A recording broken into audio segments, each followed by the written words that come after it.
The stagecoach lurched to a stop, throwing Eliza Thornfield against the wooden seat hard enough to bruise. She didn't cry out. Hadn't allowed herself that luxury since leaving Boston 3 weeks ago with $17 and a tin locket that wouldn't pawn for enough to matter. Outside, Montana stretched endlessly, a brutal, colorless expanse that made her stomach clench. No buildings, no people, just wind that screamed across dead grass and mountains that looked like broken teeth against a sky the color of old dishwater. "End of the line, miss." The driver's voice carried the particular exhaustion of a man who'd seen too many foolish people make terrible decisions. "You sure about this?" Eliza gathered her carpet bag. Everything she owned fit inside it now, and stepped down into mud that immediately ruined her only decent boots. The cold hit like a fist. February in Montana wasn't weather. It was warfare. "I'm sure." She wasn't sure of anything, but admitting that wouldn't change the fact that she had nowhere else to go. The town of Copper Ridge consisted of 11 buildings, if you were generous enough to call some of them buildings. A mercantile that leaned heavily to the left, a saloon that looked older than the territory itself, a post office sharing space with what might have been a doctor's office, though the sign was too faded to read, and at the far end of the street, a church with a steeple that pointed accusingly at heaven like it was filing a complaint. Eliza started walking. Her dress, dark blue wool, carefully mended in places no one was supposed to notice, dragged through the mud. Women stared from doorways. Men didn't bother hiding their assessment. She'd been looked at before, back east, but this was different. These weren't the polite, veiled glances of Boston society. This was evaluation, calculation. The same way you'd size up a horse before deciding if it was worth the feed. The church door stuck. She had to put her shoulder into it, which seemed fitting. Nothing about this journey had been easy. Why should the last 100 feet be any different? Inside, it smelled like old wood and older prayers. A man stood at the altar, 50-something, thin as a rail, with kind eyes that had seen too much disappointment to get excited about much anymore. "Reverend Thomas?" "That'd be me." He studied her with the particular stillness of someone who'd learned not to make assumptions. "You're the Thornfield girl." Not a question. In a town this size, news traveled faster than disease. "Eliza." She set down her bag, tried to stand straighter, like posture could matter against what was coming. "I'm here to marry Caleb Rourke." The Reverend's expression didn't change, but something shifted behind his eyes. Pity, maybe. Or warning. "He knows you're coming. Said he'd be here by noon." Thomas pulled out a pocket watch, checked it with the deliberate care of a man killing time. "You want to wait inside? It's warmer than it looks." "I'll wait." She didn't sit. Sitting felt like surrender, and she'd done enough of that already. Instead, Eliza walked to the window and stared out at the street, watching mud dry in the weak sunlight, watching nothing happen in a place where nothing probably happened most days. Behind her, the Reverend cleared his throat. "Miss Thornfield, Eliza, I'm obliged to ask, you understand what kind of arrangement this is?" "A practical one." Her reflection in the dirty glass looked older than 18, looked tired. "Mr. Rourke needs a wife to run his household. I need security, shelter, a reason to keep breathing. A fresh start." That's one way to put it. Thomas moved closer, boots creaking on the wooden floor. "Caleb's a good man, hard but good. Lost his brother 5 years back. Hasn't been the same since." Eliza had heard the story, or pieces of it. The letters from the agency had been sparse on personal details, heavy on practical requirements. Could she cook? Yes. Manage household accounts? Yes. Handle isolation and harsh conditions? She'd answered yes to that too, though she'd had no idea what harsh actually meant until the stagecoach had crossed into Montana and civilization had simply stopped. "He tell you about the ranch?" The Reverend wasn't looking at her anymore. He was looking out the same window, at the same empty street. "The Rourke place is 2 hours north, 15,000 acres, most of it worthless except for grazing. Caleb runs cattle and breaks horses, employs 6 men year-round, more during drives. It's not an easy life." "I wasn't expecting easy." "No, I don't suppose you were." Something in his tone made her turn. The Reverend was watching her now, with an expression she couldn't quite parse. "Just understand, out here, Easy is the least of what you're giving up. Before Eliza could ask what he meant, the church door opened. The man who walked in didn't fit through doorways comfortably. 6'4", maybe taller, with shoulders that belonged on someone who'd spent his entire life fighting against something. His coat was weathered leather, his boots caked with the same mud that covered everything in this town. Dark hair, too long, face all hard angles and old scars, eyes the color of slate, assessing her the same way those men on the street had, but colder, more final. Caleb Rourke looked like violence barely contained. "You're late," the Reverend said mildly. "Had to settle a dispute with Morrison about fence lines." Caleb's voice matched everything else about him. Rough, blunt, not interested in pleasantries. He looked at Eliza. Through her. "You're smaller than I expected. Not hello, not pleased to meet you. Just observation, delivered with all the warmth of a January wind." Eliza lifted her chin. "You're exactly what I expected." Something flickered in those slate eyes. Not quite amusement, more like registration. Like he'd expected her to flinch and was recalibrating now that she hadn't. "Reverend, let's get this done. I need to be back before dark." Thomas sighed. "Caleb, there are certain—" "I know what there is. I also know it's February and there's a storm coming in from the north. So unless you want this girl sleeping in your spare room, which you don't have, we do this now." The Reverend looked at Eliza. "You can still change your mind." Could she? Back to Boston? To the boarding house where she'd sold everything that mattered to cover her father's debts? Back to the marriage proposal from Mr. Whitmore, 60 years old, and looking for wife number 4 after the first 3 had died under circumstances people whispered about but never investigated? "I'm not changing my mind." "Then I guess we're doing this." Thomas pulled out a Bible so worn the pages barely held together. "Stand together, please." Eliza moved to stand beside Caleb Rourke. He smelled like leather and wood smoke and something else. Sage, maybe. Or just the wild emptiness of this place. Up close, he was even bigger, even harder. A scar ran from his left eyebrow into his hairline. Another marked his jaw. These weren't the decorative scars of dueling society boys. These were survival marks. "We gather here," Thomas began. "Short version," Caleb interrupted. The Reverend's mouth thinned. "Caleb Rourke, do you take this woman as your lawfully wedded wife?" "I do." "Eliza Thornfield, do you take this man as your lawfully wedded husband?" She looked up at the stranger beside her, at the man whose name she'd carry, whose house she'd keep, whose life she was betting her own against. He wasn't looking back. His attention had already moved to the window, tracking something in the distance. Storm clouds, probably. Or maybe just the next problem that needed solving. "I do." "Then by the power vested in me by the territory of Montana, I pronounce you man and wife." Thomas closed the Bible. Didn't smile. "What's joined here? Let's hope it serves you both better than regret." Not exactly a blessing. Caleb pulled out a leather pouch, counted out coins that clinked against the altar. "For your trouble."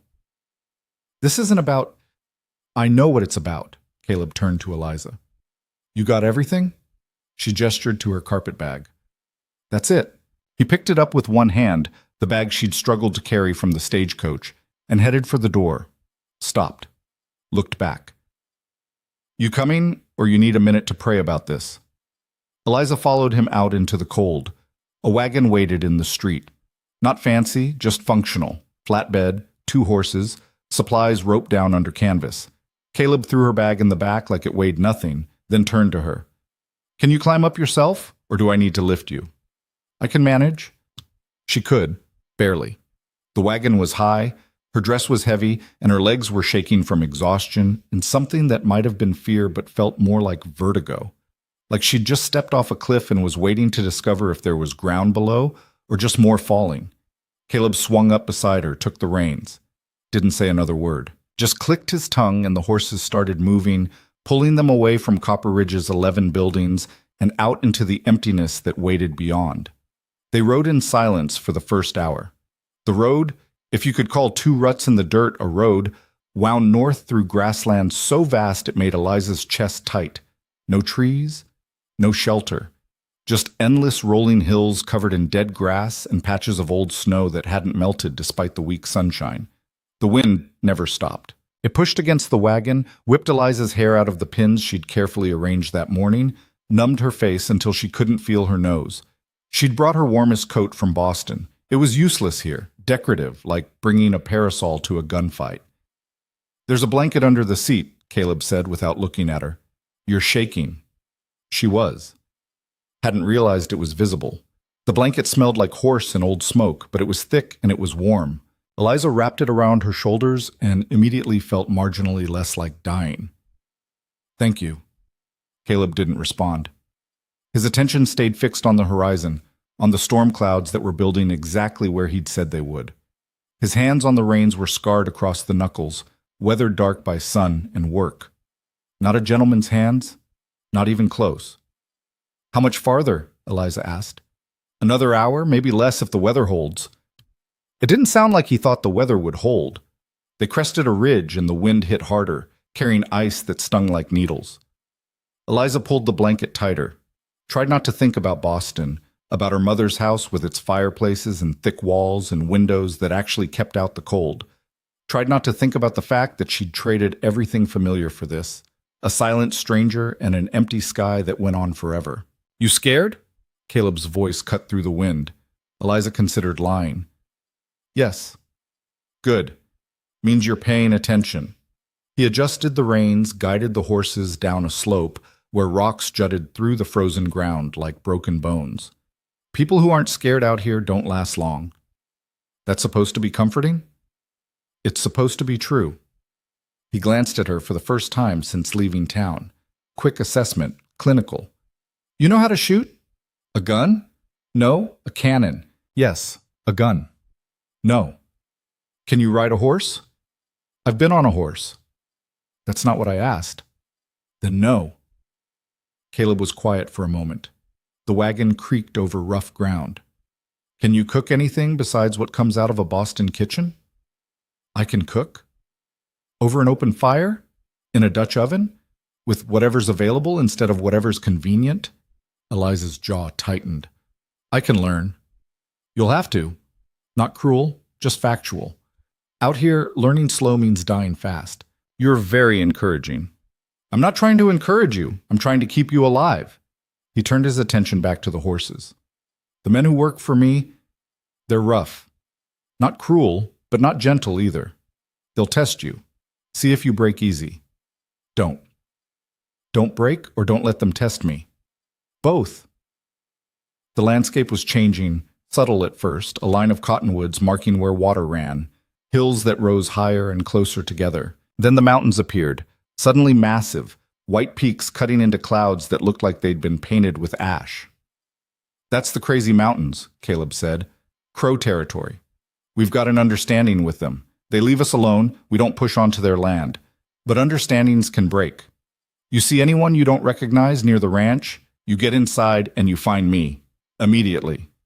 You think I think people do what they need to survive, same as us."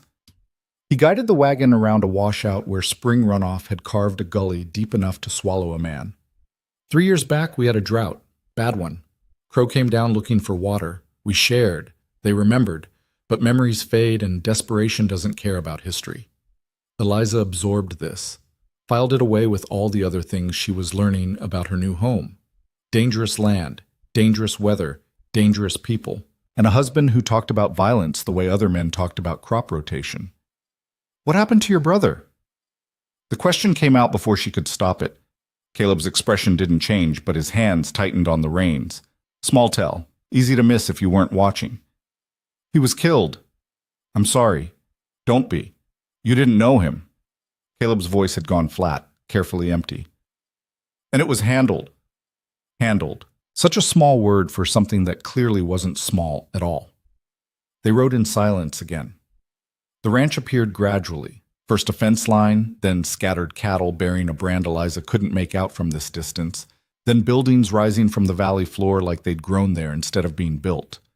The main house was bigger than she'd expected. 2 stories, log construction, stone chimney pumping smoke into the gray sky. A barn twice the size of the house sat 50 yards away, flanked by corrals and smaller outbuildings. Everything looked solid, functional, built to last against a climate that actively wanted to kill it. 3 men stood near the barn, watching the wagon approach. They didn't wave, didn't move, just stood there, judging.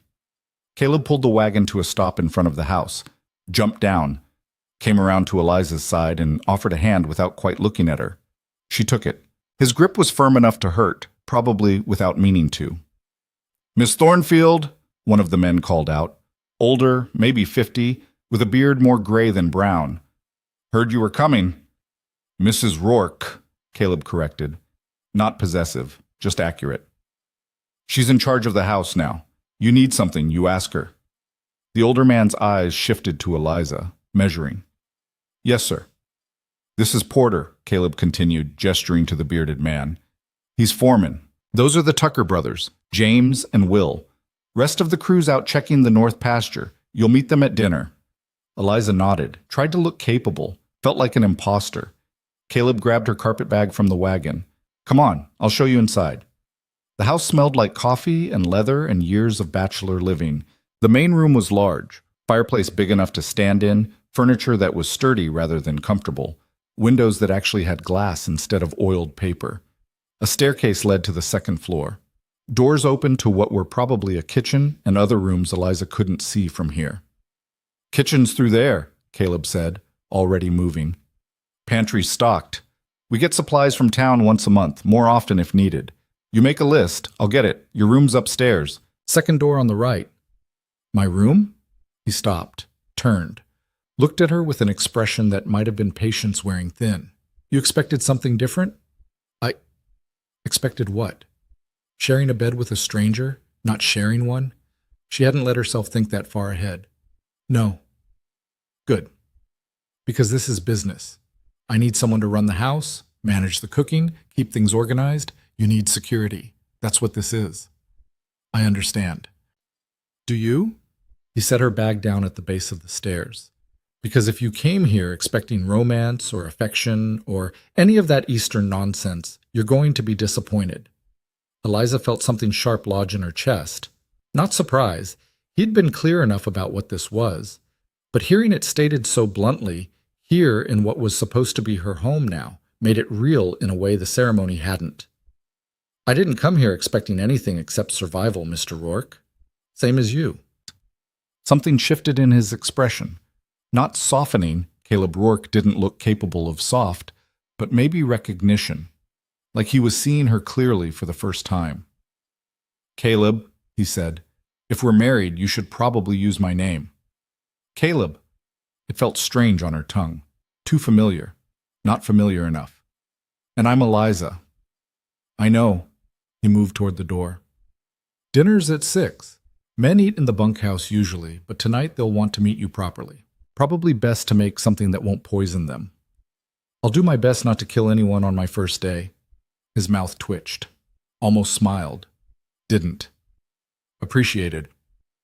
Then he was gone, door closing behind him with a finality that felt like punctuation on everything that had just happened. Eliza stood alone in the silent house. Her house now, technically. Though it didn't feel like hers, didn't feel like anyone's except maybe ghosts, the previous misses, Rourke who'd never existed, the brother whose death had turned Caleb into whatever he'd become. She picked up her carpet bag and climbed the stairs. The second door on the right opened to a room that was clean and completely impersonal.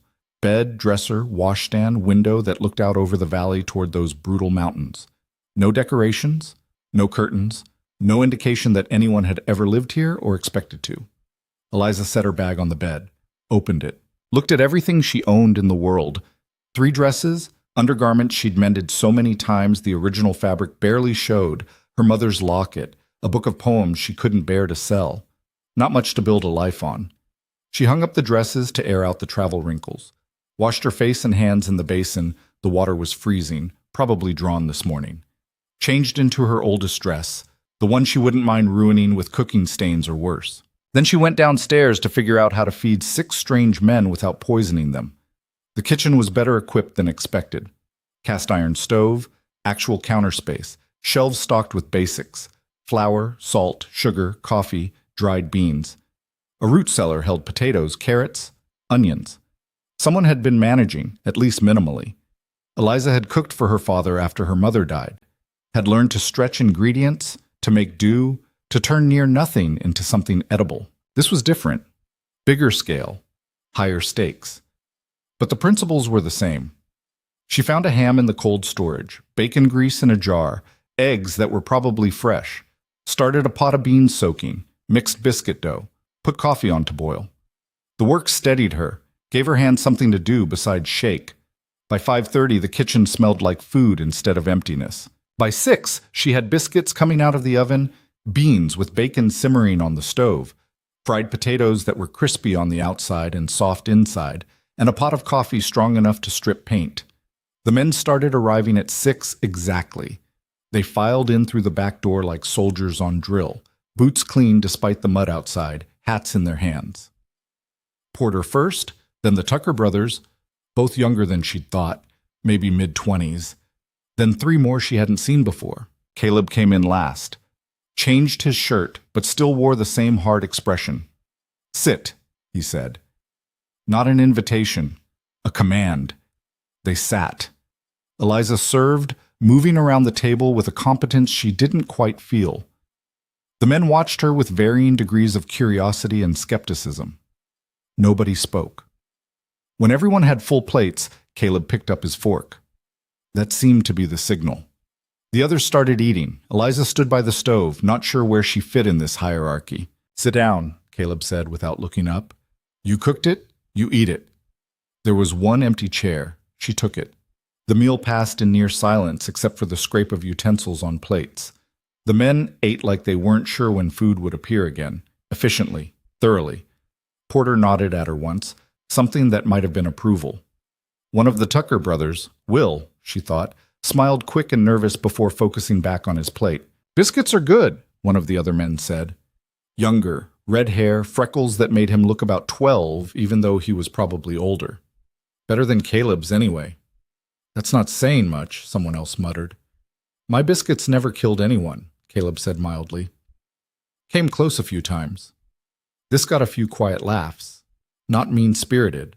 More like relief? Like maybe the new wife wasn't going to be a complete disaster after all. Eliza felt something loosen in her chest. Not quite acceptance, but not total rejection either. "Anyone need more coffee?" she asked. 3 cups appeared immediately. After dinner, the men filed out the same way they'd come in, orderly, quiet, leaving their dishes on the table instead of in the sink. Porter paused at the door. "Welcome to the Rourke place, Mrs. Rourke. Hope it suits you." "Thank you." "Don't thank me yet. You ain't seen a Montana winter." Then he was gone too, and it was just Eliza and Caleb in the kitchen with a table full of dirty dishes and silence that felt heavier than before. "You don't have to do those tonight," Caleb said, already moving toward the door. "I don't mind." He stopped, turned, studied her with that same clinical assessment from earlier. "You did good today. Dinner, I mean." The men noticed. "Is that important?"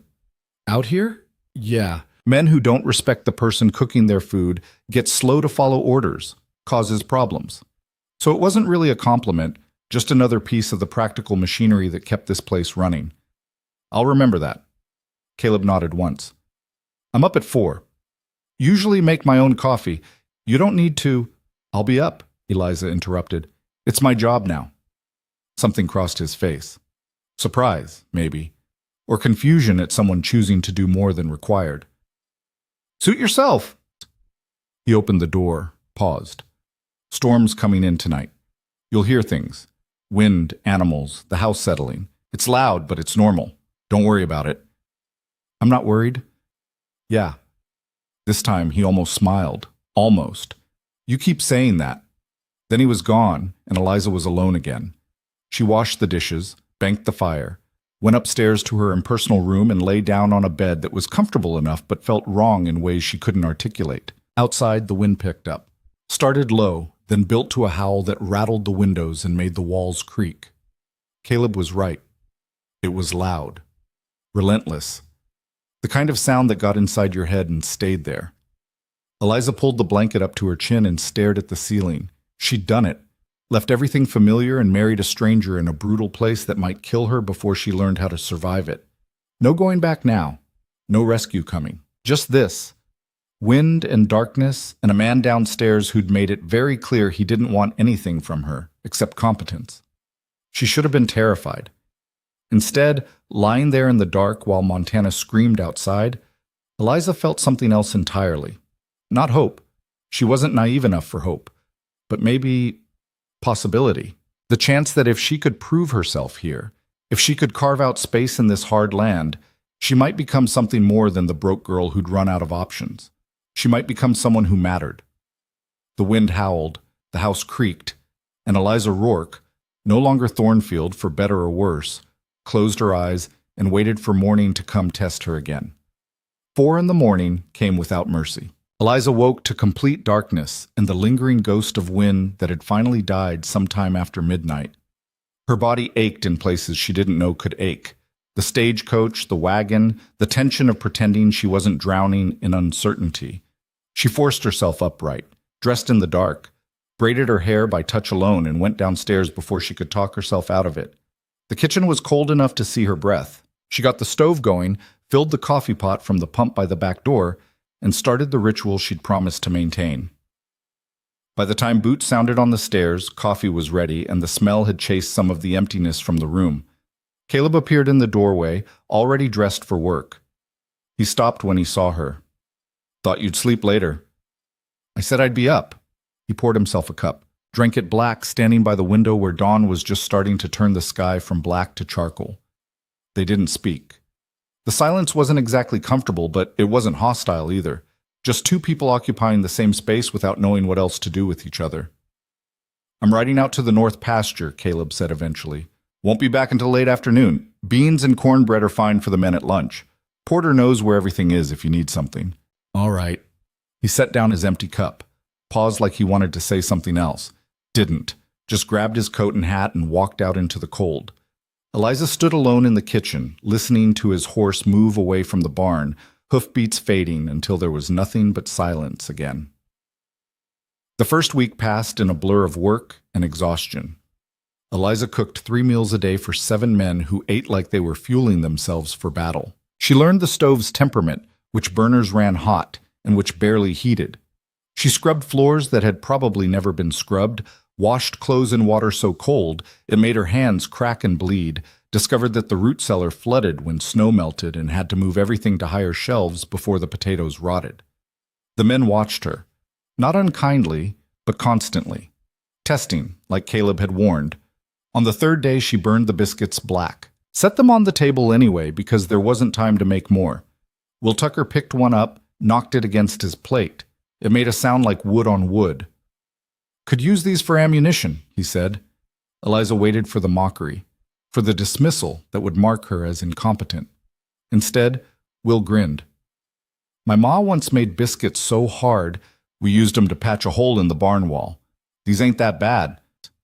The table erupted in stories of terrible cooking. Mothers, sisters, trail cooks who'd poisoned entire crews with poorly preserved meat. They weren't making fun of her. They were making space for her to fail without it meaning failure. That night, she made biscuits that actually rose.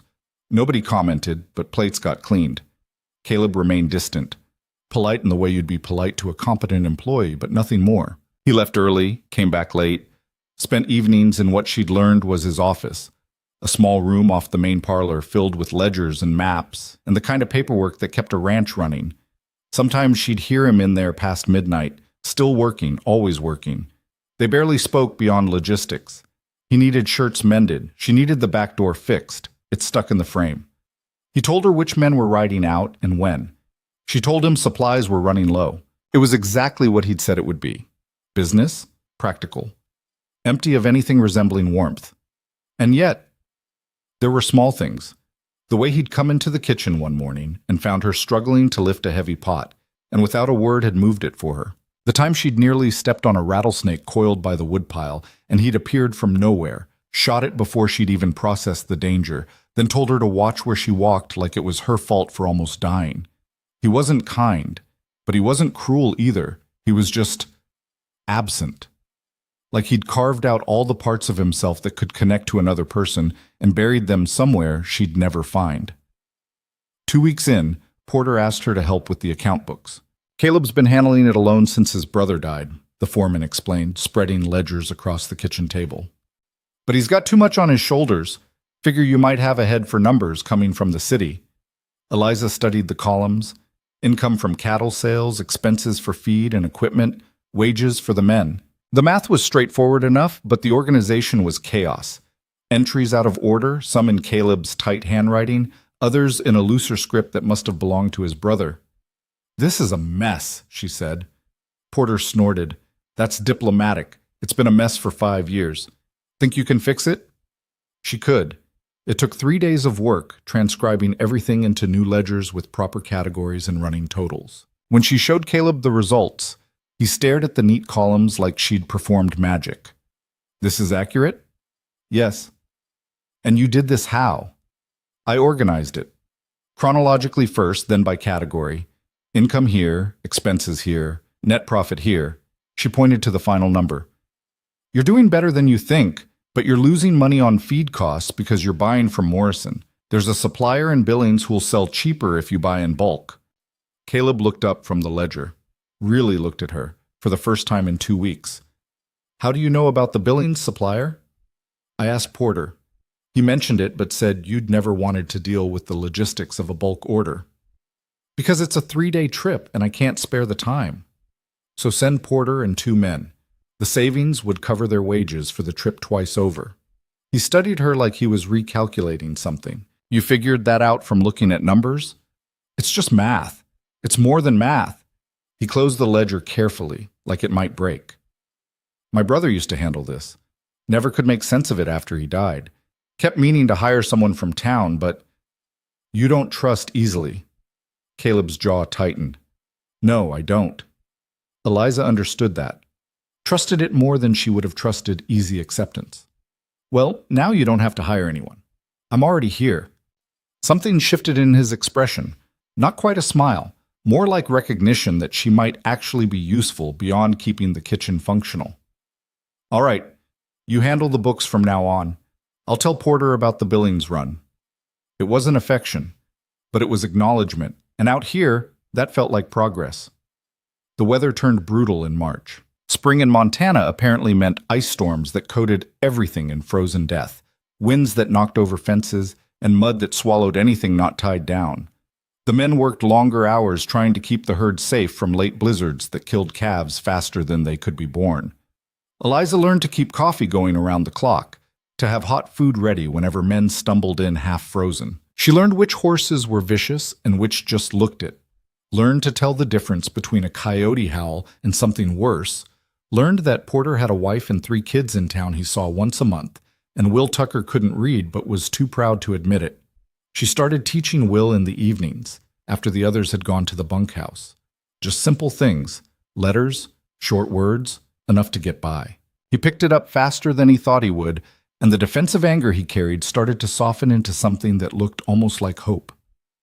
"Don't tell the others," he said one night, struggling through a passage in the almanac. "I won't." "Not even Caleb." "Especially not Caleb." Will glanced toward the office where Caleb was buried in paperwork. "He ain't so bad, you know. Boss, I mean. Heard stories about what he was like before Thomas died. Harder to imagine him different." "What was he like?" "Smiled sometimes, I guess. Had friends in town. Thomas was the serious one, the one who kept everything running. Caleb was—" Will struggled for the word. "Lighter. Then Thomas got killed over a card game that wasn't even about cards, and Caleb hunted down every man involved. Took him 6 months. When he came back, he was different. Like something broke inside and didn't heal right." Eliza absorbed this. The pieces were starting to fit together.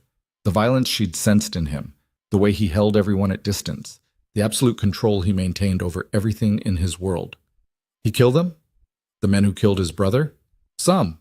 Others he left for the law once he'd beaten them bloody enough they couldn't run. Will turned a page, squinting at the words. "Porter says Caleb don't believe in letting debts go unpaid. Blood for blood. Reckon that's why he's so careful now. Keeps everything tight, controlled. Can't lose what you don't let yourself have." Later, after Will had gone back to the bunkhouse and Eliza was washing the last of the dishes, Caleb emerged from his office. He looked exhausted, the kind of tired that sleep wouldn't fix. "You're up late," he said. "So are you." "Yeah." He poured himself coffee that had been sitting too long, drank it anyway. "Morrison's filing a claim on the water rights for the northern section. Says his cattle were there first." "Were they?" "No, but he's got a lawyer from Helena, and I've got Porter's memory and a handshake agreement from 1873. Guess which one a judge is going to believe?" Eliza dried her hands on a towel. "What happens if he wins?" "We lose access to the best grazing land. Herd size drops by a third. Maybe more." Caleb set down his cup. "Could break us. Or close enough to breaking that we'd have to sell off pieces until there's nothing left worth keeping."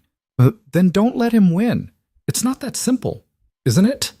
Eliza moved closer, keeping her voice level. "You said Porter remembers. Get it in writing. Find others who were here in 73, homesteaders, traders, anyone who'd testify. Build a record Morrison's lawyer can't dismiss." "That would take weeks. I don't have—" "You have me." She cut him off. "I can track down witnesses, write up statements, organize documentation. That's what I'm good at. Let me help." Caleb stared at her. In the lamplight, his scars stood out stark against weathered skin. He looked older than 32, looked like a man who'd been fighting his entire life and was tired of it. "Why would you do that?" "Because if this place fails, I fail with it." Honest, blunt, the only language he seemed to understand. "My survival is tied to yours now." That was the arrangement. Something crossed his face. Maybe disappointment that it was only practical, but he nodded. "All right. Start tomorrow. Porter knows who to ask." The work consumed the next 3 weeks. Eliza rode into town with Porter twice, tracking down old-timers who remembered the original boundaries.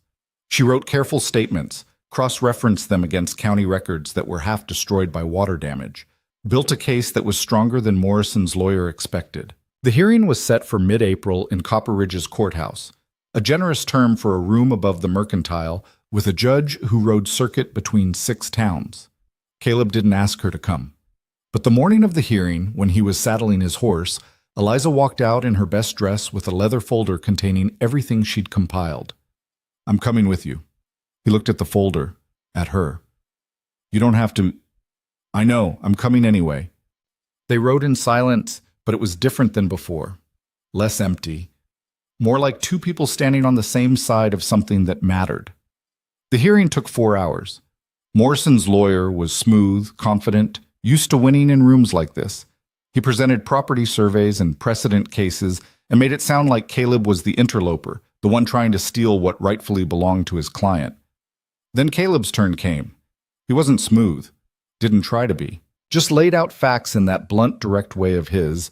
When he'd arrived, what agreements had been made, what everyone in the territory had understood to be true for 20 years. When the lawyer started to dismiss it as hearsay, Eliza stood. "If I may, Your Honor." The judge, 60-something, with eyes that had seen every variation of frontier bullshit, gestured for her to continue. Eliza presented the witness statements, the cross-referenced records, a map she'd drawn based on Porter's description that matched county surveys from 1874. She spoke clearly, methodically, building the case piece by piece until Morrison's claim looked exactly like what it was: opportunistic theft dressed up in legal language. The judge read through everything, took his time, finally looked up. "Mr. Morrison, your claim is denied. Water rights remain with Mr. Rourke, as they have for the past 20 years. We're done here." Outside, Caleb stood on the boardwalk while people dispersed. He didn't move, just stared out at the street like he was trying to process what had happened. "You didn't have to do that," he said finally. "Yes, I did."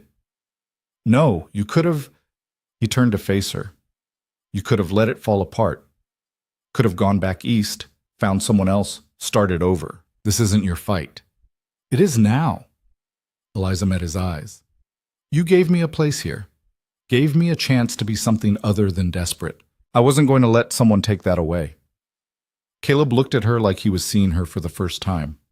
Really seeing her. Not as the scared girl who'd arrived in February, Not as the competent housekeeper who kept things running, but as someone who'd just fought beside him and won. "Thank you," he said. Rough, unpracticed, like the words didn't come easy. "You're welcome." They rode back to the ranch as the sun set, turning the mountains gold and the sky the color of fire. Something had shifted between them.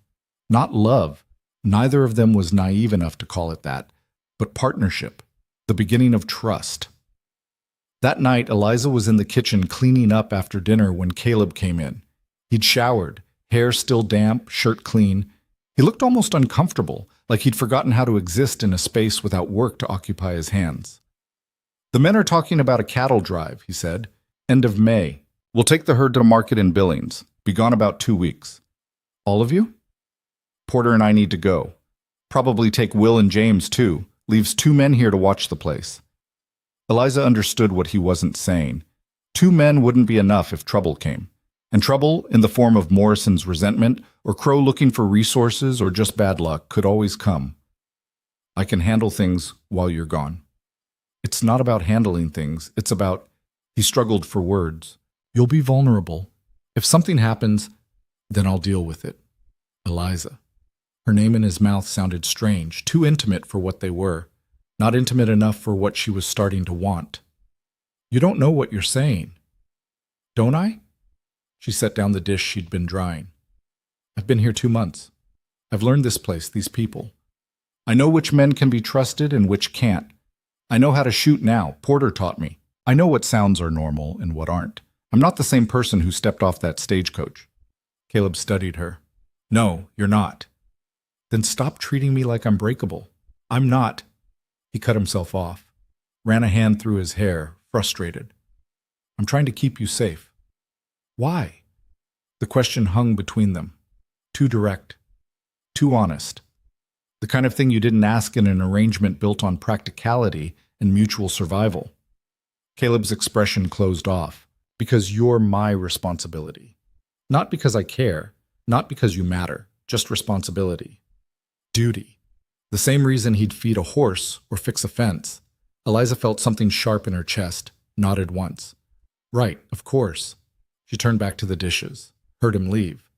Didn't let herself feel disappointed because disappointment required having expected something different. But late that night, lying in her bed while wind rattled the windows, she couldn't help wondering what it would be like if Caleb Rourke ever let himself want something beyond survival. The next morning, a rider came from town. Young, out of breath, horse lathered with sweat. "Mr. Rourke, there's been trouble at the Morrison place.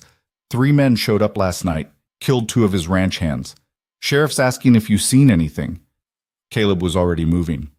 "When?" "Maybe midnight. Morrison's saying it's retaliation for the hearing." "That's horseshit. I was here all night." "I know, sir, but he's got people listening. Thought you should know." After the rider left, Caleb stood in the yard, jaw tight, hands clenched.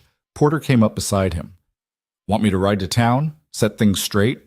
"Won't matter. Morrison's decided I'm the enemy. Facts won't change that."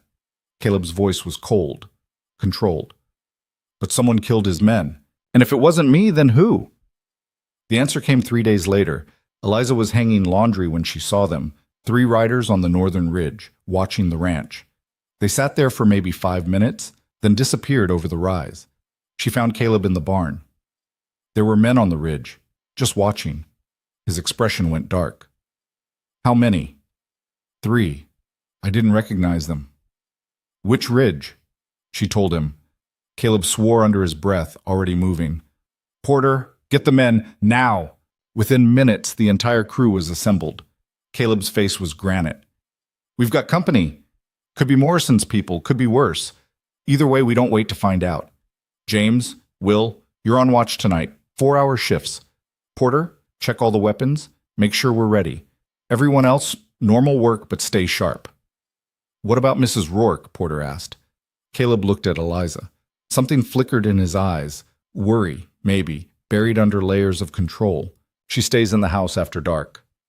Anyone comes near, you shoot first and ask questions later." That night, Eliza lay awake listening to footsteps outside. Men on patrol, boots crunching on gravel. The house felt different, not safe.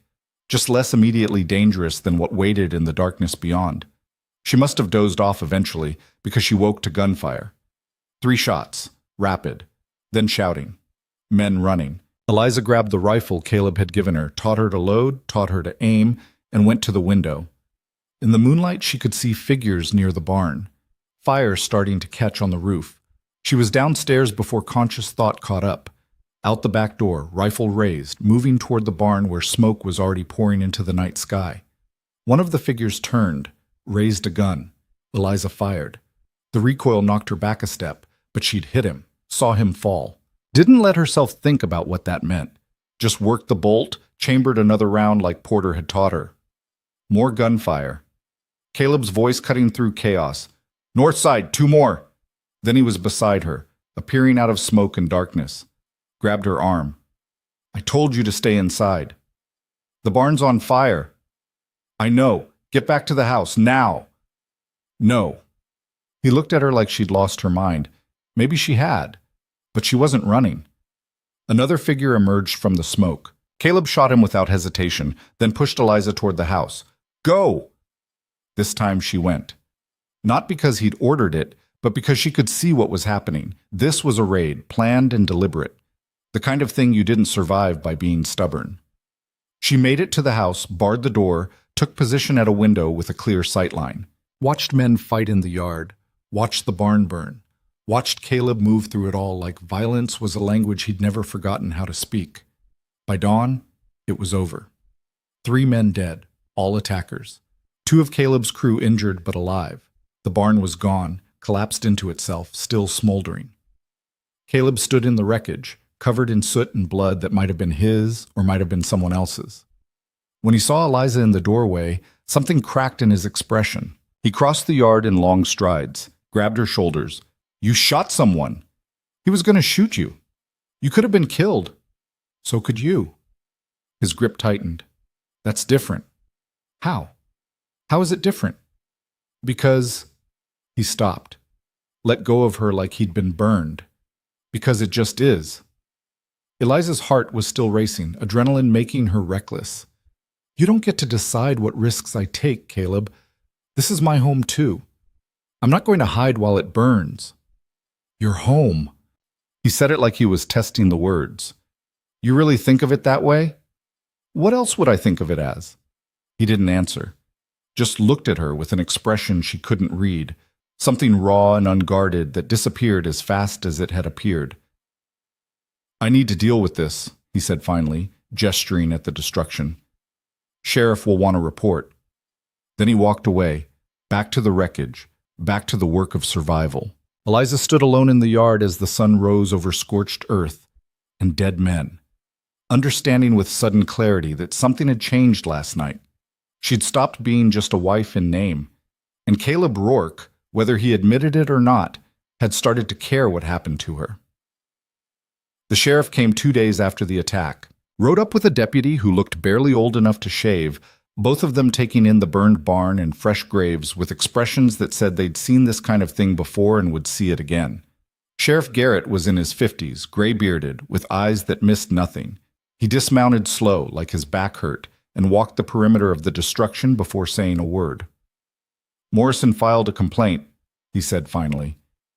Says you've been threatening him since the hearing. Caleb stood with his arms crossed, face unreadable. Morrison's a liar. Maybe. But 3 of his men are dead too, and now you've got 3 bodies of your own, starting to look like a range war. I didn't start anything. Someone's playing us against each other. Who? If I knew that, they'd already be dead. Garrett's mouth twitched. Might have been a smile, hard to tell. Can't say things like that to a lawman, Caleb. Then you probably shouldn't have asked. The sheriff walked over to where the bodies had been laid out, covered with canvas, pulled back the covering on the first one, studied the face. Don't recognize him? You? No. What about the others? Caleb shook his head. Never seen any of them before. That's what makes this wrong. These aren't Morrison's people. They're hired guns. Hired by who? That's what I intend to find out. Garrett looked up sharp. You intend to let the law handle this? The law couldn't stop them from burning my barn and trying to murder my wife. So no, I don't intend to wait around for the law to figure things out while someone takes another run at us. Your wife shot one of them, the deputy said. He'd been quiet until now, standing back with the nervousness of someone new to violent death. She did. Caleb's voice carried an edge of something, pride maybe, or fear disguised as anger. He was about to kill me. She's a better shot than half my crew. Eliza stood on the porch, close enough to hear but far enough to stay out of the way. The deputy glanced at her, then away, like he couldn't quite reconcile the woman in the flour-dusted apron with someone who'd killed a man 2 nights ago. She couldn't quite reconcile it herself. Garrett covered the body back up. I'll ask around, see if anyone knows these boys. But Caleb, he waited until Caleb looked at him. You go off half-cocked chasing ghosts, you're going to end up dead or in prison. Neither one helps your situation. Noted. I mean it. You've got a wife now, a ranch, things worth protecting. Don't throw them away on revenge. Something flickered across Caleb's face. I know what I've got. After the sheriff left, Caleb spent the rest of the day with his men, planning the rebuild. They'd need a new barn before the cattle drive, which meant long days of work nobody had time for, but had to make time for anyway. Eliza kept herself busy with things that needed doing, bread that needed baking, clothes that needed mending, the endless work of keeping people fed and functional. But her hands shook every time she picked up the rifle to clean it, and sleep came in fragments broken by dreams of gunfire and men falling. On the 3rd night, she gave up trying to sleep. Went downstairs and found Caleb in his office, surrounded by maps and papers, a half-empty bottle of whiskey beside him. He looked up when she came in. Can't sleep? No. Yeah, me neither. He gestured to the chair across from his desk. Sit, if you want. She sat. They didn't talk for a while, just existed in the same space while lamplight made shadows dance on the walls. You did good, Caleb said eventually. The other night. Most people freeze the first time they have to pull a trigger. I wasn't thinking, just reacting. That's what keeps you alive. He poured whiskey into a second glass, slid it across the desk. Drink. Helps with the shaking. Eliza took the glass. The whiskey burned going down, but he was right. It helped. Grounded her back in her body instead of floating somewhere between memory and panic. Does it get easier? She asked. No, you just get better at living with it. That's not comforting. Wasn't trying to be comforting, was trying to be honest. Caleb leaned back in his chair, studying her. You want comforting? I'm the wrong person to ask. I've noticed. His mouth twitched, almost a smile. You regret it? Coming here? Eliza considered the question, considered everything that had happened since she'd stepped off that stagecoach. The cold, the work, the loneliness that came from living beside someone who kept himself locked away, the terror of gunfire in the dark. No, she said. I don't. Why not? Because in Boston I was dying slow. Here, at least if I die, it'll be for something real. Caleb was quiet for a long moment. When he spoke again, his voice was rougher. You're not going to die. I won't let you. You can't promise that. Watch me. The certainty in his voice did something strange to her chest, made it tight and warm at the same time. Caleb, I should have been here, he interrupted. When they attacked, should have seen it coming, should have prepared better. That's on me. You can't predict everything. I can predict patterns. Someone's been escalating. Morrison's men. Now this. It's coordinated, deliberate. He tapped the map in front of him. And I've been too focused on keeping the ranch running to see what's right in front of me. Eliza moved around the desk to look at what he was seeing. He'd marked locations. Morrison's ranch, their own, sites where cattle had gone missing over the past year, places where fences had been cut. It's a circle, she said, seeing the pattern. Yeah, with us right in the middle. So someone's trying to drive you out. Or kill me trying. Caleb's finger traced the marks. Question is who benefits. Morrison wants the water rights, but he's not smart enough for this. These attacks are professional. Then who? I don't know yet, but I'm going to find out. The cattle drive left as scheduled in late May. Caleb took Porter, Will, James, and 2 others. leaving behind a skeleton crew of 3 men who looked nervous about being responsible for the ranch and the woman who ran it. Eliza stood in the yard watching them prepare to leave, watching Caleb check his horse's tack for the 3rd time, watching him avoid looking directly at her. Finally, he walked over, stood close enough that she could smell leather and coffee. 2 weeks, he said. If there's trouble, I'll handle it. Eliza, her name again? Rough in his mouth. I need you to promise me something. What? If it comes down to a choice between protecting the ranch and protecting yourself, you choose yourself. You hear me? This place isn't worth your life. She wanted to argue, wanted to tell him that the ranch was everything now, that without it she had nothing. But the look in his eyes stopped her, something raw and almost desperate. I promise. He nodded once, started to turn away, stopped. When I get back? He cut himself off, shook his head. Never mind. Just stay safe. Then he was on his horse and riding out with the rest of them, cattle streaming behind in a mass of dust and noise that gradually faded into silence. Eliza stood alone in the empty yard and tried not to feel like she'd just watched something important disappear over the horizon. The first week passed quietly, too quietly. Eliza managed the house, worked the garden she'd started planting, helped the remaining men with tasks that needed extra hands. At night, she locked every door and window, kept the rifle close, and didn't sleep well. The second week started with a visitor. He rode in midday, alone, on a horse too expensive for normal ranch work. Tall, well-dressed in clothes that belonged in San Francisco, not Montana, maybe 40, with dark hair going silver at the temples, and eyes that calculated everything they saw. Eliza met him in the yard with the rifle in her hands, not quite pointed at him, but close enough to make the message clear. Can I help you? He smiled, perfect teeth, the kind of smile that meant nothing. Mrs. Rourke, I presume. Heard Caleb finally took a wife. Congratulations. Who are you? Marcus Webb. I own the land west of Morrison's spread. He dismounted with practiced ease. Thought I should introduce myself, seeing as we're neighbors of a sort. The name didn't mean anything to Eliza, but something about him set her nerves on edge. He was too smooth, too comfortable, like he knew something she didn't. My husband's not here. I know. Cattle drive to Billings, if I'm not mistaken. Which means you're alone with, what, 3 men? 4? Webb looked around the yard, taking inventory. Must be difficult managing all this by yourself. I manage fine. I'm sure you do.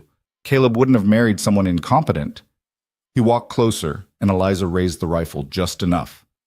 Webb stopped, hands visible, still smiling.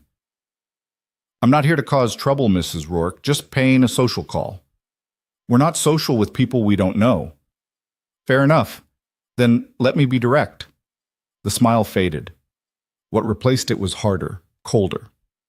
I'm interested in buying this ranch. Have been for some time. Caleb's refused every offer, but I'm hoping you might be more reasonable. The ranch isn't for sale. Everything's for sale at the right price. Not this. Webb studied her like she was a problem he was solving.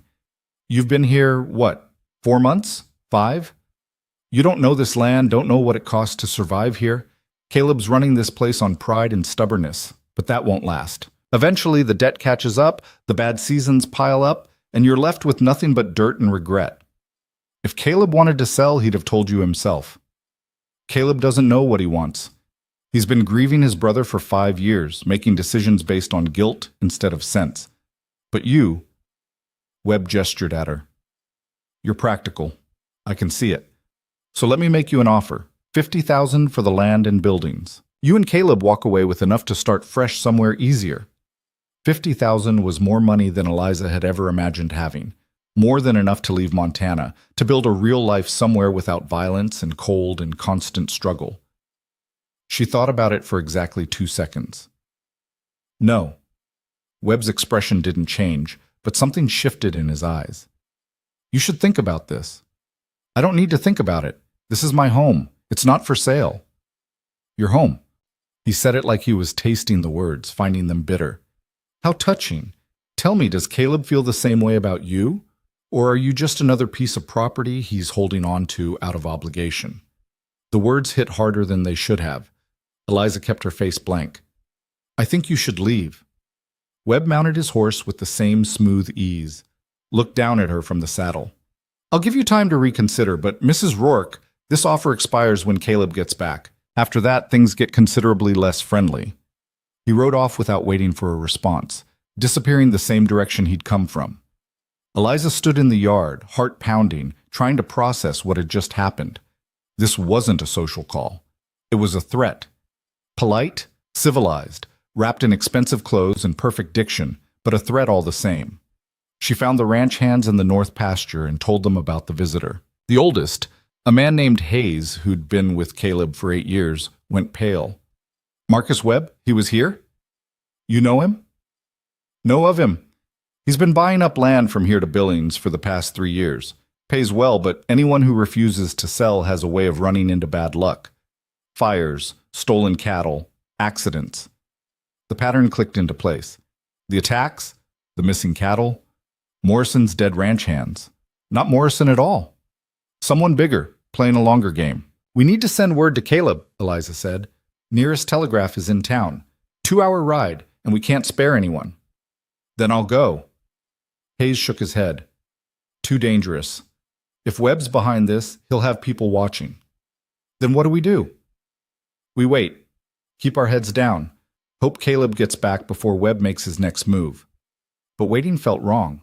Passive. Eliza had spent her whole life waiting, for her father to stop drinking, for creditors to show mercy, for something to change. She was done waiting. That night, after the men had gone to the bunkhouse, she saddled the gentlest horse in the stable and rode for town. The moon was bright enough to see by, the road empty enough to make good time. She pushed the horse harder than she should have, driven by urgency she couldn't quite name. Just the certainty that if she didn't get word to Caleb, something terrible was going to happen. She was halfway to town when she heard the riders behind her. 3 of them, gaining fast.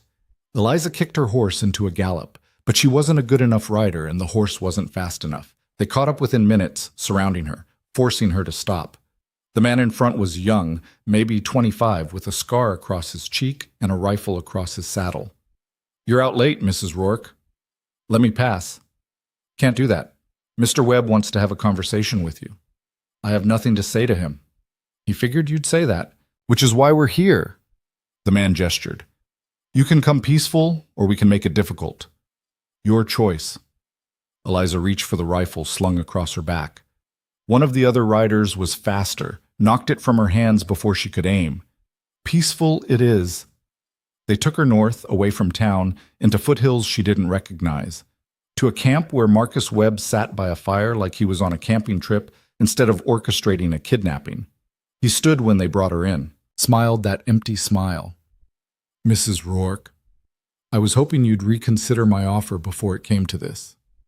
Eliza's hands were bound, but her voice was steady. You're making a mistake. No, you made the mistake. I gave you a chance to walk away rich. Now you get to be leverage. Caleb won't negotiate with you. Oh, I think he will. When he comes back and finds his ranch burned and his wife missing, he'll do whatever I ask. Webb poured himself coffee from a pot by the fire. See, I don't need him to sell anymore. I just need him gone. Dead, in prison, doesn't matter. Once he's out of the way, I'll take the land through tax default or bank seizure. Either works. Why do you want it so badly? Because it's the last piece. I own everything from here to the mountains, except Caleb's stubborn little kingdom. With his land, I control the water access for 20 ranches. Means I control the ranches. Means I control the whole northern territory. He sipped his coffee. It's just business, nothing personal. You killed Morrison's men. Made it look like Caleb did it. Very good. Yes, I did. Morrison's a fool, but he's a useful fool. Keeps the sheriff busy while I work. Webb set down his cup. You know what your problem is, Mrs. Rourke? You think this is about honor or justice. It's not. It's about power. And I'm willing to do whatever it takes to get it. One of the men grabbed Eliza's arm, started pulling her toward a tent at the edge of camp. Put her inside. Make sure she's comfortable. She's going to be our guest for a while. The tent was small, dark, with a bedroll and nothing else. They tied her to the center pole, not tight enough to hurt, but secure enough that she couldn't get free. Then they left her alone. Eliza sat in the darkness, mind racing. Caleb wouldn't be back for days. By then, Webb could have burned the ranch, killed the remaining men, made it look like anything he wanted. And even if Caleb did come back, riding into a trap alone against however many men Webb had hired would be suicide. She needed to get free, get back to the ranch, warn someone. The rope was thick, well tied. She worked at it anyway, twisting her wrists, feeling for any give in the knots. Her hands were small, smaller than whoever had tied this expected. If she could just... The knot loosened, just barely, just enough. Eliza kept working, ignoring the burn, ignoring everything except the rope and the need to get free. Outside, she could hear men talking, laughing, settling in for the night like this was just another job. It took 2 hours, but the rope finally came loose. She waited, listening. The camp had gone quiet. One man on watch, maybe two. Everyone else asleep. Eliza moved to the tent entrance, peered out. The guard was 20 feet away, back turned, attention on the darkness beyond the firelight. She slipped out, moved along the edge of the camp, staying low, staying quiet. Found where they'd tied the horses, including hers. Getting to them meant crossing open ground, meant risking being seen. But there was no other option. She waited for the guard to turn away, then ran. Made it to the horses without being spotted. Untied hers with shaking hands, started to mount. "Hey!" The shout came from behind. The guard, finally looking the right direction. Eliza swung into the saddle and kicked the horse hard. It lunged forward, crashing through the brush. Behind her, more shouts. The camp coming awake. Gunfire. A bullet hit a tree beside her head, spraying bark. She kept riding, pushing the horse as hard as she dared in the dark, letting it find its own path through terrain she couldn't see. More shots behind her, but distant now, fading. The ranch appeared as dawn broke, building silhouetted against pink sky. Eliza's horse was lathered, exhausted. She barely made it to the yard before sliding off, legs giving out. Hayes was there immediately. "What happened? Where were you?" "Marcus Webb. He's behind everything. Her voice cracked. "He's going to attack soon. We need to be ready." They fortified as best they could with 3 men and no time. Boarded windows, positioned rifles, moved the remaining cattle closer to the house where they could be watched. But Eliza knew it wouldn't be enough. Not against however many men Webb could hire. Not without Caleb. The attack came that afternoon. Not subtle this time. No sneaking in at night. Just 12 men riding hard down the valley, guns already firing, intent clear. Hayes pushed Eliza toward the house. "Get inside, lock the doors." "No, I can shoot." "You can also die. Get inside." This time she listened. Took position at an upstairs window with the best sightline, rifle ready. The first wave hit hard. Webb's men weren't trying to burn them out this time. They were trying to kill everyone and take the ranch by force. Hayes went down first, shot in the shoulder. One of the Tucker brothers, James, took a bullet to the leg. Eliza fired, reloaded, fired again. Couldn't tell if she was hitting anything, just knew she had to keep shooting, had to keep them back. A man made it to the house, started breaking down the back door. Eliza ran downstairs, met him as he came through. Fired from 10 feet away. He dropped. More coming. Too many. She was going to die here. They all were. Then she heard it. Hoofbeats. Lots of them. Coming fast from the south. Caleb came over the ridge like a storm. Porter and the rest of the crew behind him, riding hard with rifles up. They hit Webb's men from the side, and suddenly the attackers were caught between 2 forces, their advantage gone. The fight turned brutal. Close quarters. No room for strategy, just violence and survival. Eliza saw Caleb take down 2 men without breaking stride. Saw him dismount and go after a third with nothing but rage and fists. Saw Marcus Webb try to run and Caleb drag him off his horse. Then it was over. Webb's men were dead or running. The yard was carnage. Caleb stood in the middle of it, breathing hard, covered in blood. His eyes found Eliza in the doorway. He crossed the distance between them in seconds. Grabbed her face with both hands. "Are you hurt?" "No, He took you. That son of a bitch took you and I wasn't here." "Caleb, I should have killed him years ago. Should have seen what he was doing. Should have..." "Caleb." She put her hands over his. They were shaking. "I'm okay." "You're not okay. Look at you. Look at this." He gestured at the destruction around them. "This is my fault." "No, it's his." She nodded toward where Porter had Webb on his knees, hands bound. "And he's going to answer for it." Caleb looked at Webb. Something terrible crossed his face. The same violence she'd seen the night of the first attack, but colder now, more controlled. He let go of Eliza and walked toward Webb. "You made a mistake," Caleb said quietly. Webb tried for defiance, failed. "You can't prove anything. Don't need to prove it. Just need to know it." Caleb crouched down, eye level. "You went after my land, my men. I could have lived with that. But you took my wife, made her a target. That's different." "What are you going to do? Kill me?" "That makes because I know exactly what I'm doing and I don't care." He looked at Porter. "Tie him to a horse. We're taking him to town. Let the sheriff sort out what's left of him." It wasn't mercy. It was worse than killing him. Making Webb face trial, face prison, face having everything taken away, the same way he'd tried to take from others. After they'd hauled Webb away, after the dead had been dealt with and the wounded seen to, Caleb found Eliza in the kitchen. She was making coffee because she didn't know what else to do with her hands. "How'd you get back early?"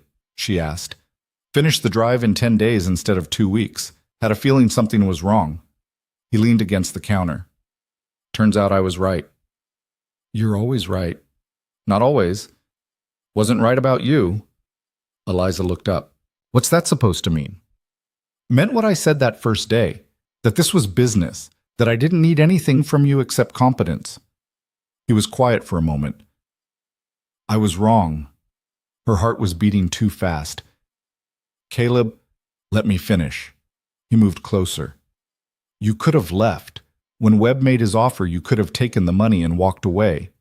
Would have been the smart thing, the safe thing." "I didn't want safe." "I know, that's—" He stopped, started again. "You stayed, fought, nearly got yourself killed defending something that wasn't even yours. It is mine. You made it mine when you put my name on those papers." "No, I made it yours when I started depending on you being here." His voice dropped. "When I started needing you to be here." The words hung between them, too honest, too raw. Eliza set down the coffee pot before she dropped it. "What are you saying?" "I'm saying this stopped being business somewhere along the way, stopped being practical. And I tried to ignore it, tried to keep you at distance, but—" He reached out, tucked a strand of hair behind her ear, the gesture almost gentle. "But I can't anymore. Not after today. Not after thinking I'd lost you. You didn't lose me. But I could have, and that—" His jaw tightened. "That scared me more than anything else." Eliza stepped closer, close enough to feel the heat coming off him, to smell smoke and leather and the copper tang of blood. "I'm not going anywhere." You should. This place, this life, it's dangerous. You deserve better." "I don't want better. I want this." She put her hand on his chest, felt his heart racing. "I want you." Caleb looked at her like she'd just said something in a language he didn't speak. Then his control finally broke. He kissed her, not gentle, not tentative, like he'd been holding back for months and couldn't anymore, like she was air and he'd been drowning. Eliza kissed him back with everything she had, all the fear and anger and desperate hope she'd been carrying since the day she'd arrived. When they finally broke apart, both breathing hard, Caleb rested his forehead against hers. "This complicates things." "Good. I was tired of simple." He almost smiled. "Almost. You're sure about this? About me?" "I've been sure since the day you handed me a rifle and told me to learn how to use it, maybe before." "That's crazy." "Probably." She pulled him closer. "But I'm done pretending I don't feel this." "Yeah."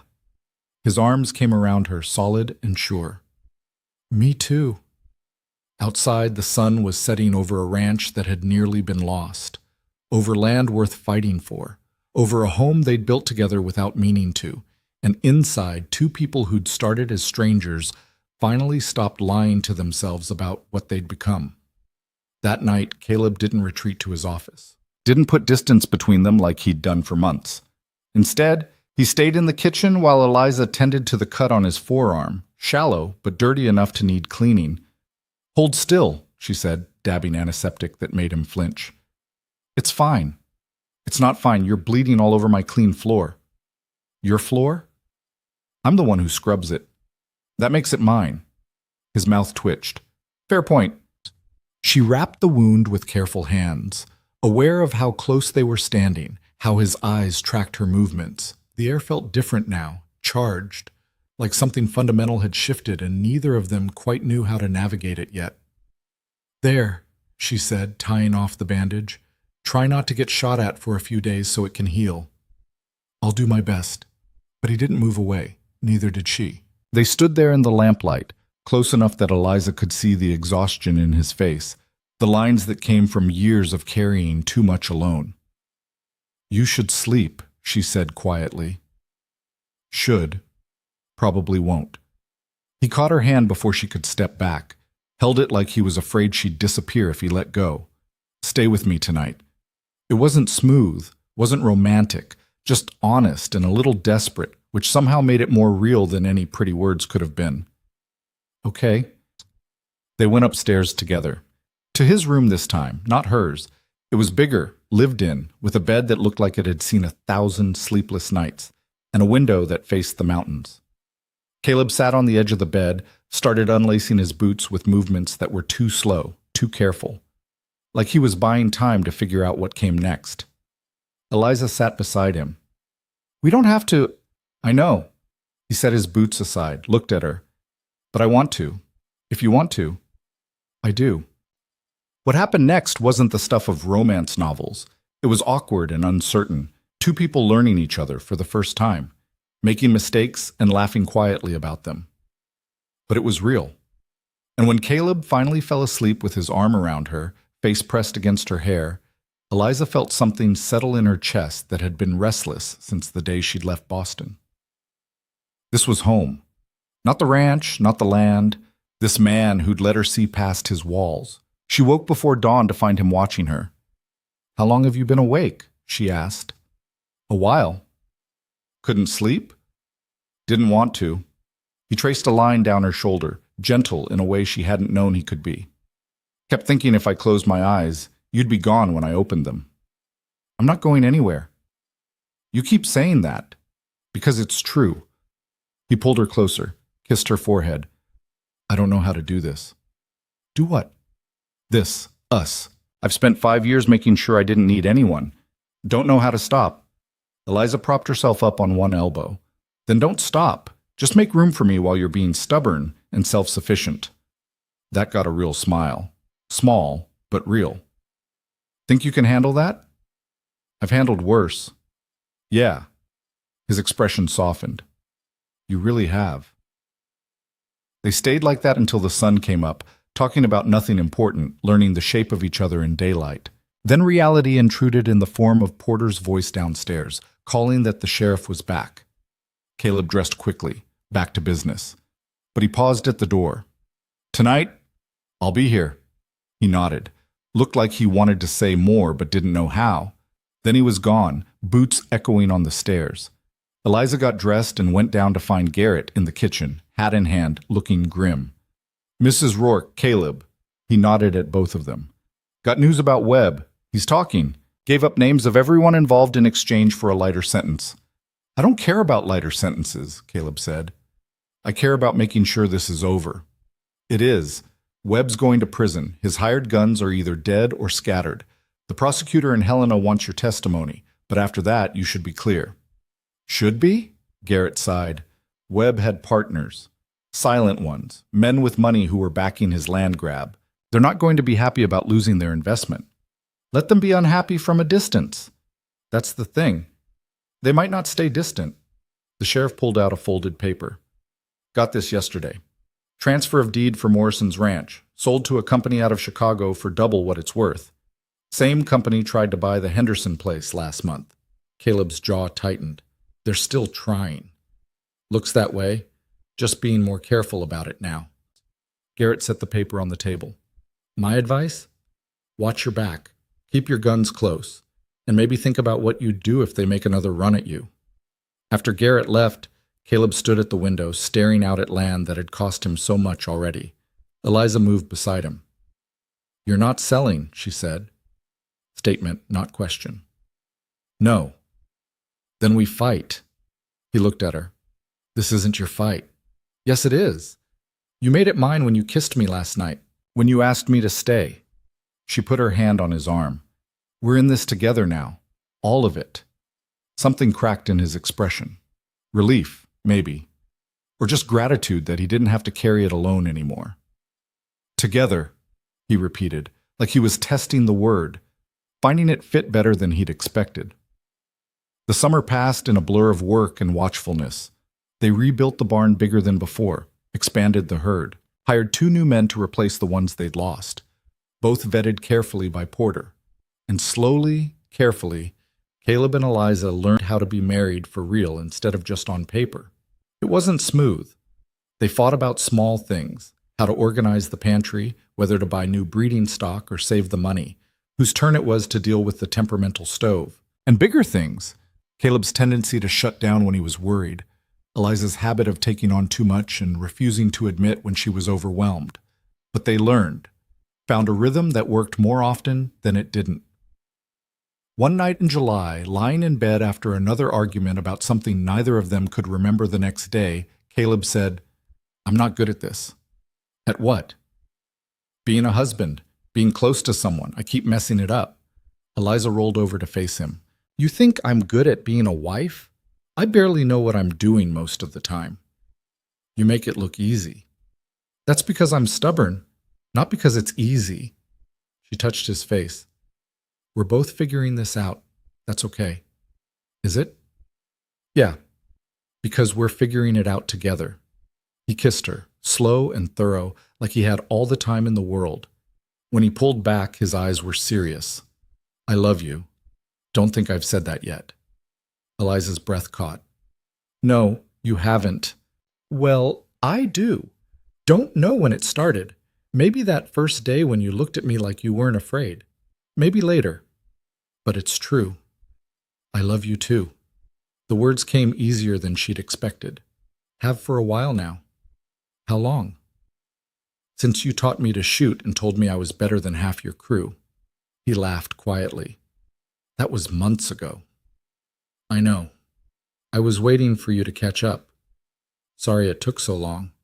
You're worth waiting for." August brought a heat wave that turned the valley into an oven. Cattle clustered in what little shade existed. Men worked early mornings and late evenings, avoiding the brutal midday sun. Eliza was in the garden, trying to keep vegetables alive despite the drought, when Porter came running. "We got trouble." She straightened, wiping sweat from her face. "What kind?" "Riders coming in from the west. 6 of them, armed." Caleb was already moving when Eliza reached the yard, rifle in hand, face set in that expression she'd learned meant he was ready for violence. The riders stopped at the property line. Their leader, older, gray-haired, wearing a suit that had no business being in Montana in August, dismounted and walked forward with his hands visible. "Mr. Rourke, I'm Henry Blackwood, representing Continental Land Development out of Chicago." "I know who you are." Caleb's voice was cold. "You bought Morrison's place." "Among others. I'm here with a business proposition." "Not interested." "You haven't heard the offer yet." "Don't need to. Answer's still no." Blackwood smiled like Caleb had made a joke. "Mr. Rourke, I understand you've had difficulties with previous buyers. That unfortunate business with Marcus Webb, tragic really, but we're not Webb. We're legitimate businessmen offering legitimate money. You're vultures picking at what Webb started. We're investors recognizing value. There's a difference." Blackwood gestured at the ranch. "This land is worth more as part of a larger holding than as an independent operation. We're prepared to offer you $75,000, more than fair market value. It's not for sale." "Everything's for sale, Mr. Rourke. It's just a matter of price." "Then my price is more than you can afford. Now get off my land." Blackwood's smile faded. "I'd hoped we could be civilized about this." "We're being civilized. I'm giving you a chance to leave before things get uncivilized." The older man studied Caleb like he was a problem that needed solving. Then his eyes shifted to Eliza, standing in the doorway with her own rifle. "Ah, the famous Mrs. Rourke. Heard you're quite resourceful." "You heard right," Eliza said. "Then perhaps you can talk sense into your husband. This offer, it's the best you'll get. Turn it down, and things become complicated." "Is that a threat?" Caleb's voice dropped. "It's a fact. We have significant capital, significant connections. If we want this land, we'll get it, one way or another. I'm simply offering you the easy way." I've never been much for easy. Blackwood sighed like Caleb was being unreasonable. You have 1 week to reconsider. After that, the offer drops to 50,000. And if you continue to refuse, he shrugged. Well, banks foreclose. Tax liens appear. Accidents happen. All perfectly legal, I assure you. That's how Webb operated too, right before he went to prison. Webb was sloppy. We're not. Blackwood remounted his horse. 1 week, Mr. Rourke. Think about your future. Think about your wife's future. This territory is changing. Men who don't change with it get left behind. They rode off, leaving dust and tension in their wake. Caleb stood rigid until they were out of sight. Then he turned to Porter. Double the watch. Nobody goes anywhere alone. And get word to the Henderson place. Warn them these bastards are making another push. You think they'll really try something? I know they will. Question is when and how. That night, Eliza found Caleb in the barn, checking weapons by lamplight. She sat beside him on a hay bale. Talk to me. Not much to say. We've got rich men from Chicago who want our land and enough money to make trouble until they get it. So we fight. Eliza, don't. She cut him off. Don't tell me it's too dangerous or I should leave. We're past that. I know, but... He set down the rifle he'd been cleaning. What if I can't protect you? What if they come with more men, more money, more legal pressure than we can handle? Then we handle it anyway, together. You make it sound simple. It is simple. Not easy, but simple. She took his hand. I didn't come here to run when things got hard, and I didn't fall in love with you so I could watch you fight alone. Caleb was quiet for a long moment. When he spoke, his voice was rough. I don't deserve you. Probably not, but you're stuck with me anyway. He pulled her close, held her like she was the only solid thing in a world trying to shake itself apart. If this goes bad, it won't.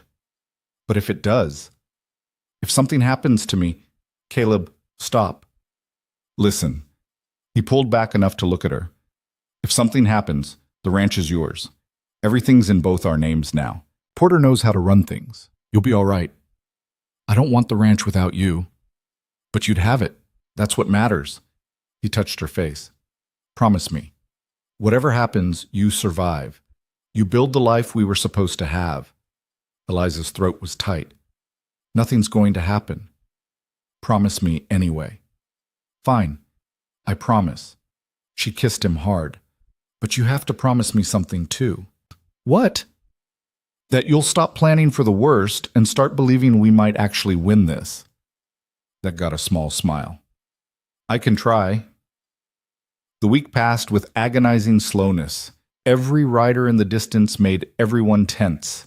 Every strange sound at night brought men running with guns ready. But nothing happened. No attacks, no threats, just waiting. On the 7th day, a telegram arrived from Helena. Eliza opened it while Caleb was out checking fence lines. It was from a lawyer. Continental Land Development's offer had been withdrawn. The company was facing federal investigation for illegal land acquisition practices in 3 territories. Henry Blackwood had been arrested. Eliza read it 3 times to make sure she understood correctly. Then she ran to find Caleb. He was in the north pasture with Will, mending wire. She waved the telegram like a flag. It's over. They're done. Caleb read the telegram, then read it again. Blackwood's arrested? Federal marshals. They've been investigating for months, had enough evidence to shut down the whole operation. But how? He stopped. Understanding dawned. Garrett. What? Garrett said he'd make some inquiries. Guess he found the right people to ask. Will whooped loud enough to spook the cattle. We beat 'em. We actually beat the bastards. Caleb didn't celebrate, just stood there holding the telegram like it might disappear if he let go. Finally, he looked at Eliza. Is this real? It's real. We're safe? As safe as we ever are out here. She smiled, which means we get to worry about normal things now, like whether we have enough feed for winter and if the roof needs patching. Normal things. He said it like he'd forgotten what normal was. Then he laughed, actually laughed, loud and genuine. We won. Yeah, we did. He picked her up and spun her around right there in the pasture, both of them laughing like idiots while Will cheered and the cattle watched with bovine disinterest. When Caleb set her down, he was grinning wider than she'd ever seen. "Marry me," he said. Eliza blinked. "We're already married." "I know, but that was business. This—" He gestured between them. "This is real. So marry me again, properly, because you want to, not because you had to." "Oh, Caleb Rourke, are you asking me to renew our vows?" "I guess I am, if you'll have me." "You're an idiot." "That a yes?" "Obviously." She kissed him. "Yes, always yes." They did it quietly 2 weeks later in Copper Ridge's church. Same reverend, same building, completely different meaning. Porter stood as witness, looking uncomfortable in his Sunday clothes. A handful of townspeople came, folks who'd watched them fight and survive and somehow make it work. Reverend Thomas performed the ceremony with a smile this time, like he'd known all along how this would end. "Do you, Caleb Rourke, take Eliza as your wife, to love and cherish for as long as you both shall live?" "I do." "And do you, Eliza Rourke, take Caleb as your husband, to love and cherish for as long as you both shall live?" "I do." "Then by the power invested in me, I pronounce you, still married, but happier about it this time." Everyone laughed. Caleb kissed her in front of witnesses, not caring who saw, not hiding what he felt anymore. Outside, Eliza stood on the church steps in her new dress, blue silk, actually nice this time, and looked at the man beside her, the same man who'd barely spoken to her 6 months ago, who'd built walls so high she'd thought they were permanent. "What are you thinking?" he asked. "That we've come a long way since February." "Yeah, we have." He took her hand. "Ready to go home?" Home, not his home or her home, theirs. "Yeah, let's go home." They rode back to the ranch as the sun set, turning the sky gold and the mountains purple. The land spread out around them, beautiful and brutal, and theirs to keep. When they reached the yard, Caleb helped her down from the wagon, didn't let go when her feet hit the ground. "I meant what I said that day, about not being good at this. I know. But I'm going to try, every day, to be the kind of husband you deserve. Caleb." She put her hands on his chest. "You already are. You just didn't know it. How can you be sure?" "Because you're here. You stayed when you could have stayed closed off. You let me in when it scared you. That's what matters." He rested his forehead against hers. "I love you. Still getting used to saying it, but it's true. I love you too. And we've got the rest of our lives for you to get used to it." "The rest of our lives," he smiled. "I like the sound of that." That night, they lay in bed watching moonlight paint patterns on the ceiling, talking about the future like it was something they could plan instead of something that might kill them. "Think we should expand the herd next year?" Caleb asked. "Maybe. Or invest in better breeding stock." Eliza was quiet for a moment. "Or save it. For later." "Later when?" "When we need it. For—" She hesitated. "Other things." "What kind of things?" "I don't know. A bigger house, maybe. More rooms." He propped himself up on one elbow. "Why would we need more rooms?" Eliza looked at him. "For the same reason most families need more rooms eventually." It took him a second. Then understanding hit. "Are you—" "Not yet. But maybe.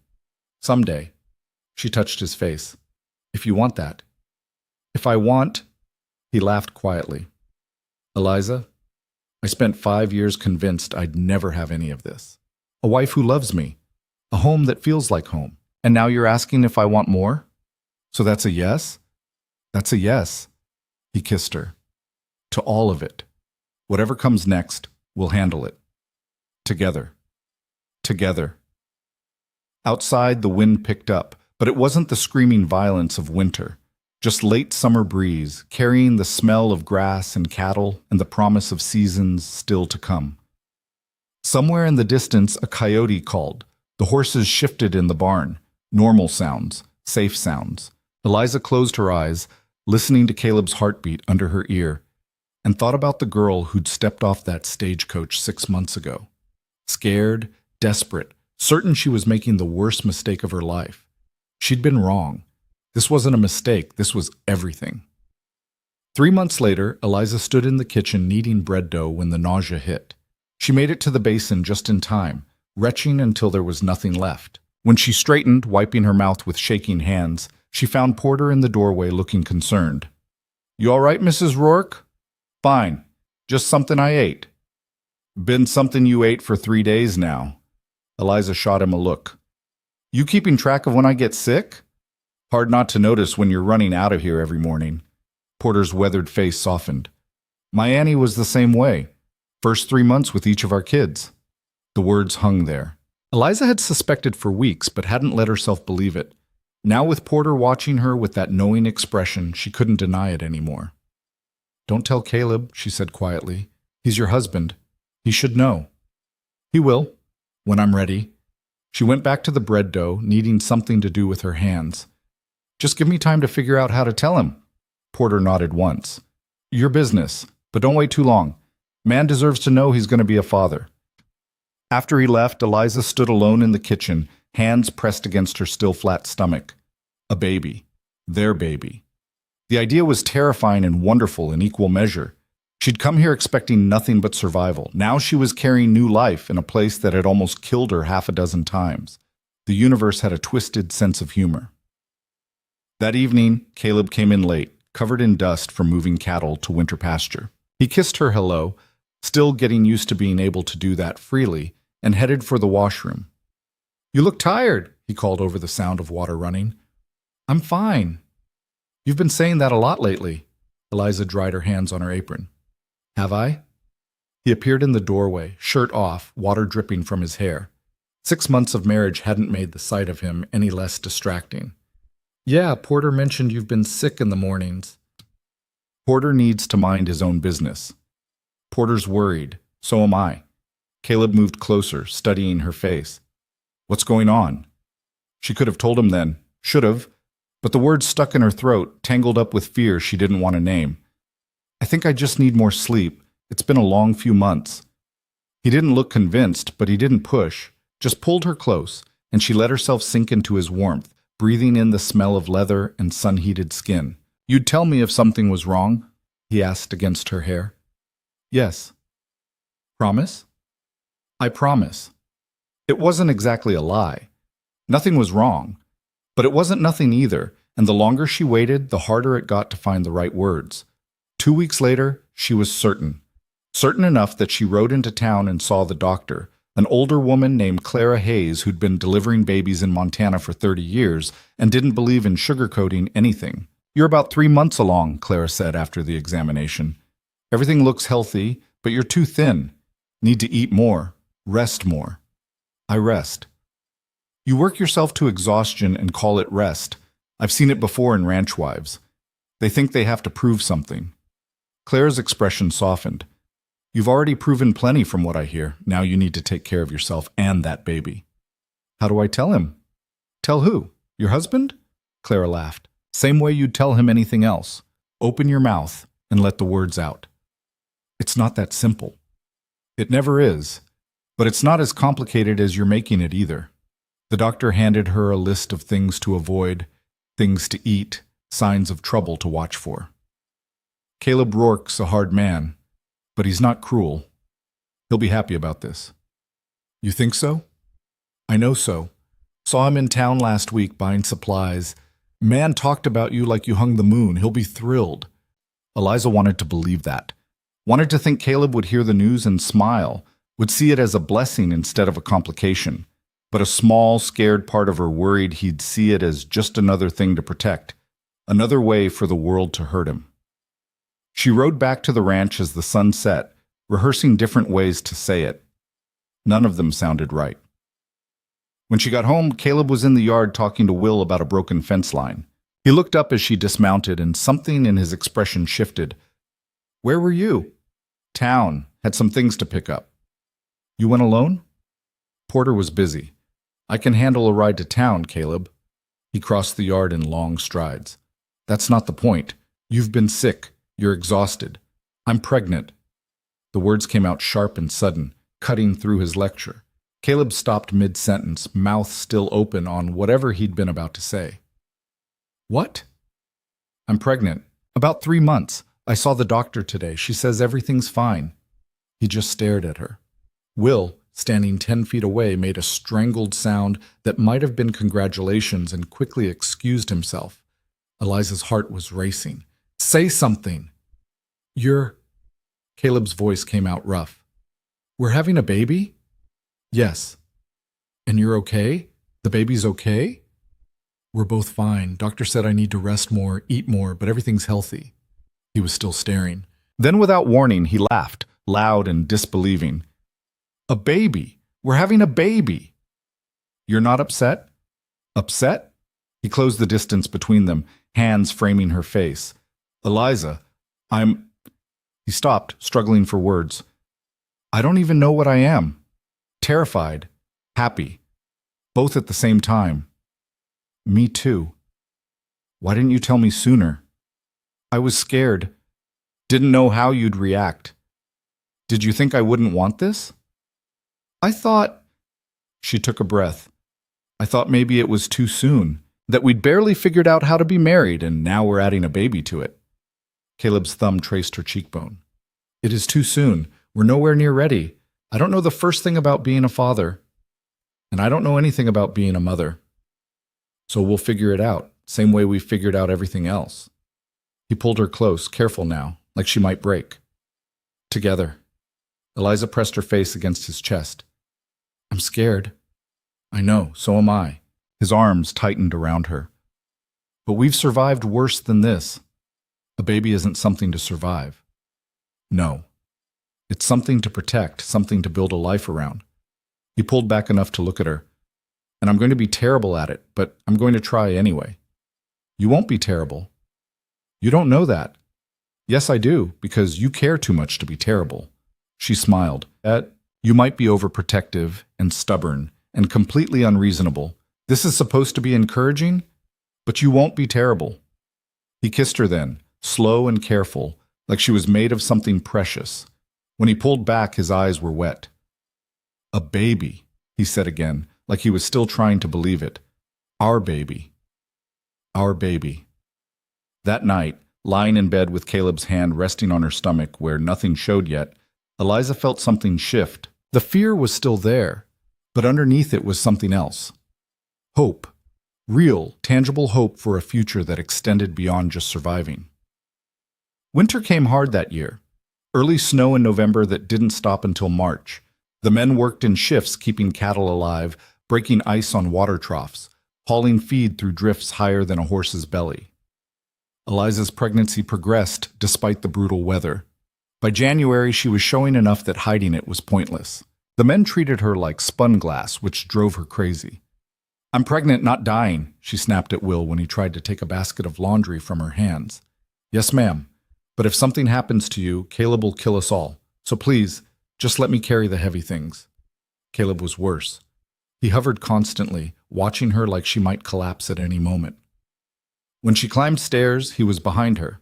When she cooked, he checked that she was eating enough. When she went outside, he insisted someone go with her. It came to a head in February, when he found her in the barn feeding horses. What are you doing out here? Feeding horses. Same thing I do every day. You shouldn't be... Don't. Eliza turned on him. Don't finish that sentence. I'm pregnant, Caleb, not helpless. I can still work. You're 7 months along. You should be resting.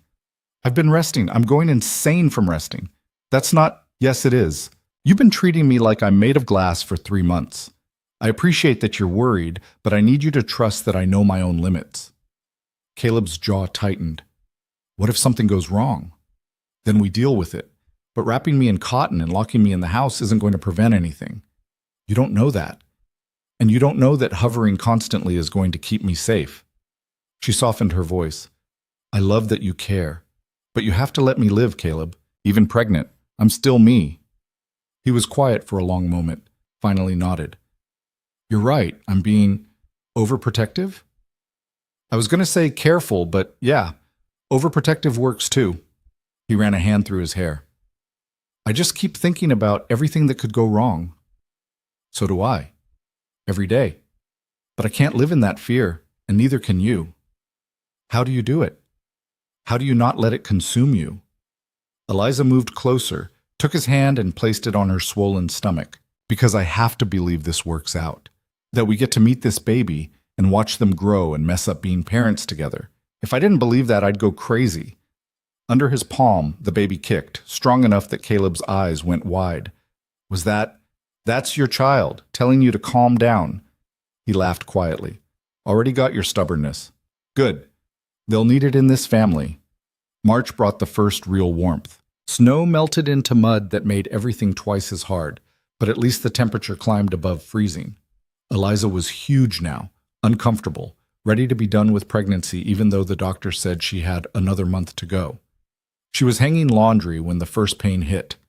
Not terrible, just a tightening across her belly that made her stop and breathe through it.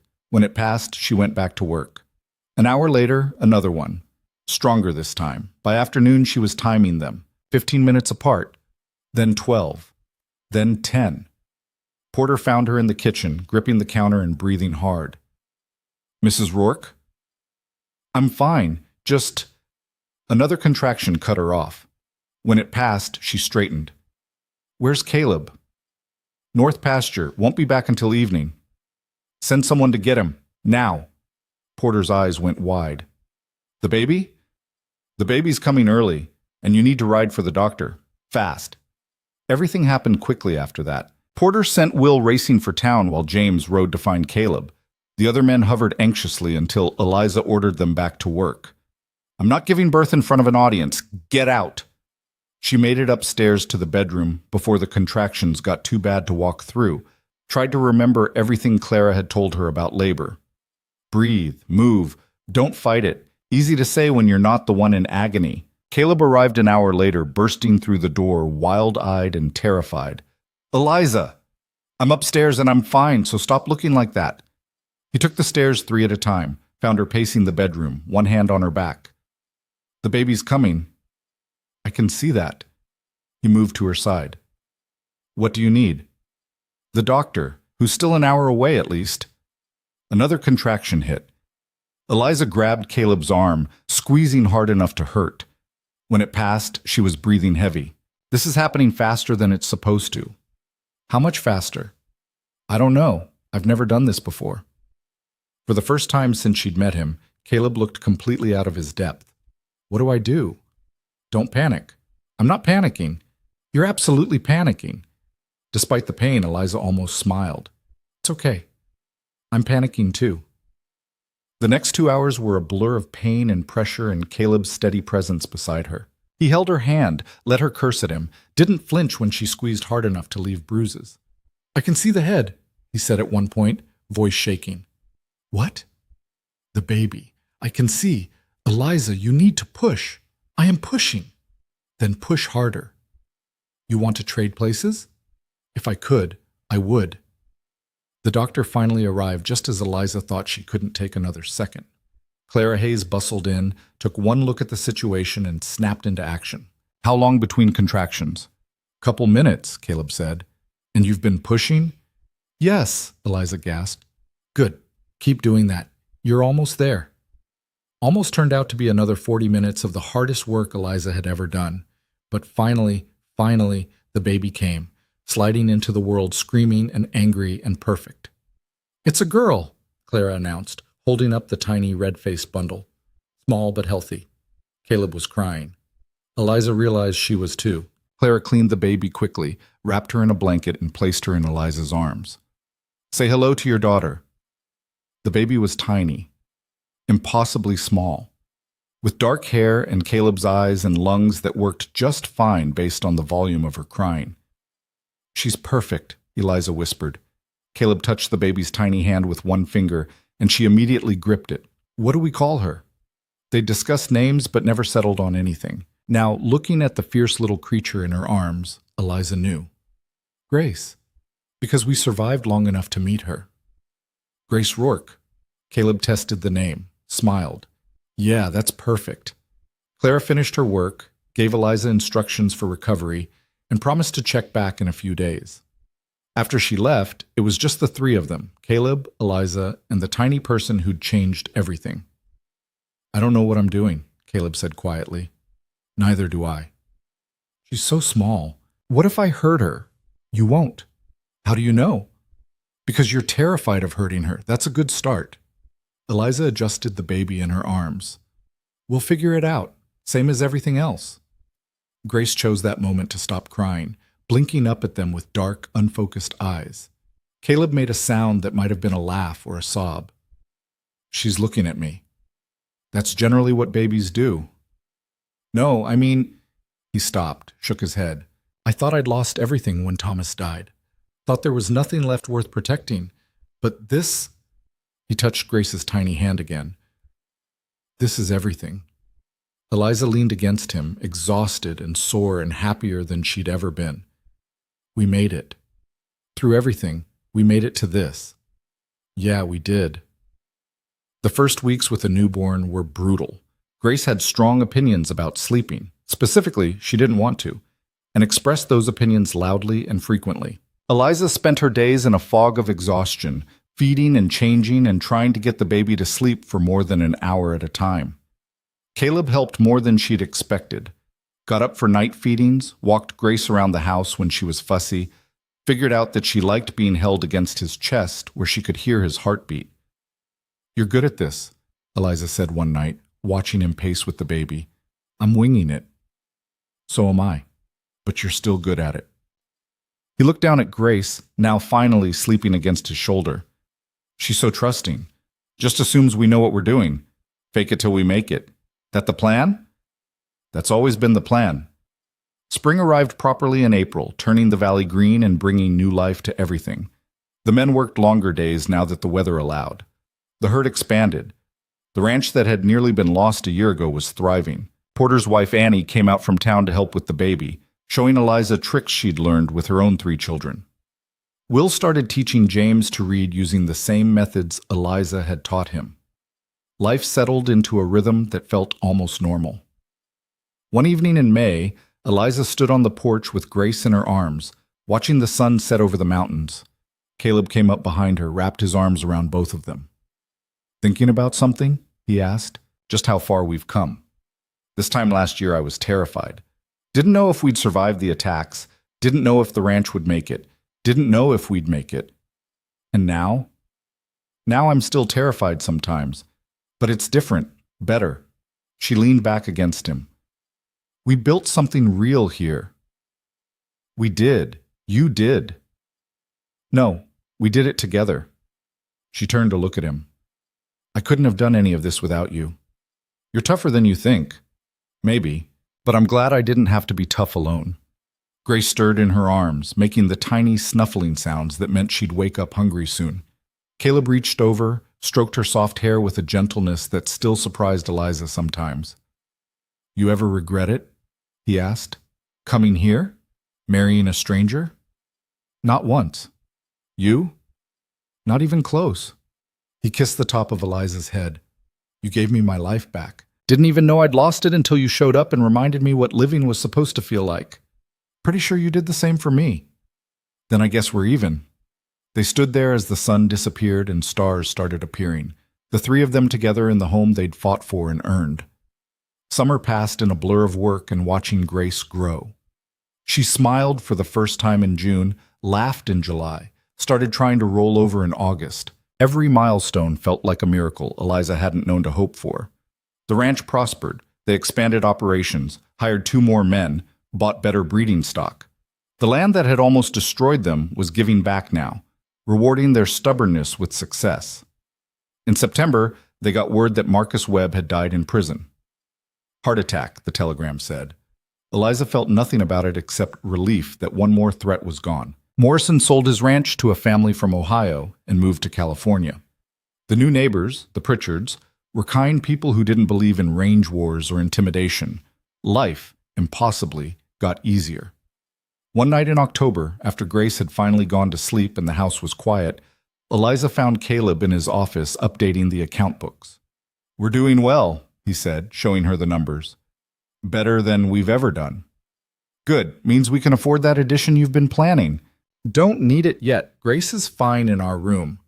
For now, but eventually she'll need her own space. And, Eliza paused, there might be others. Caleb looked up sharp. Others? I'm not pregnant again, yet, but maybe someday. If you want more.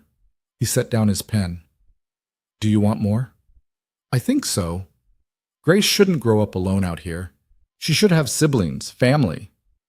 Family. Caleb said the word like he was tasting it. Never thought I'd have that again after Thomas died. But you do. You have us. Yeah, I do. He pulled her into his lap, careful and gentle.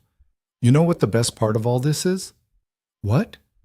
I get to wake up every morning next to you, get to watch our daughter grow, get to build something that matters with someone who matters. He kissed her softly. Used to think surviving was enough. But you taught me it's not. Living, really living, that's what counts.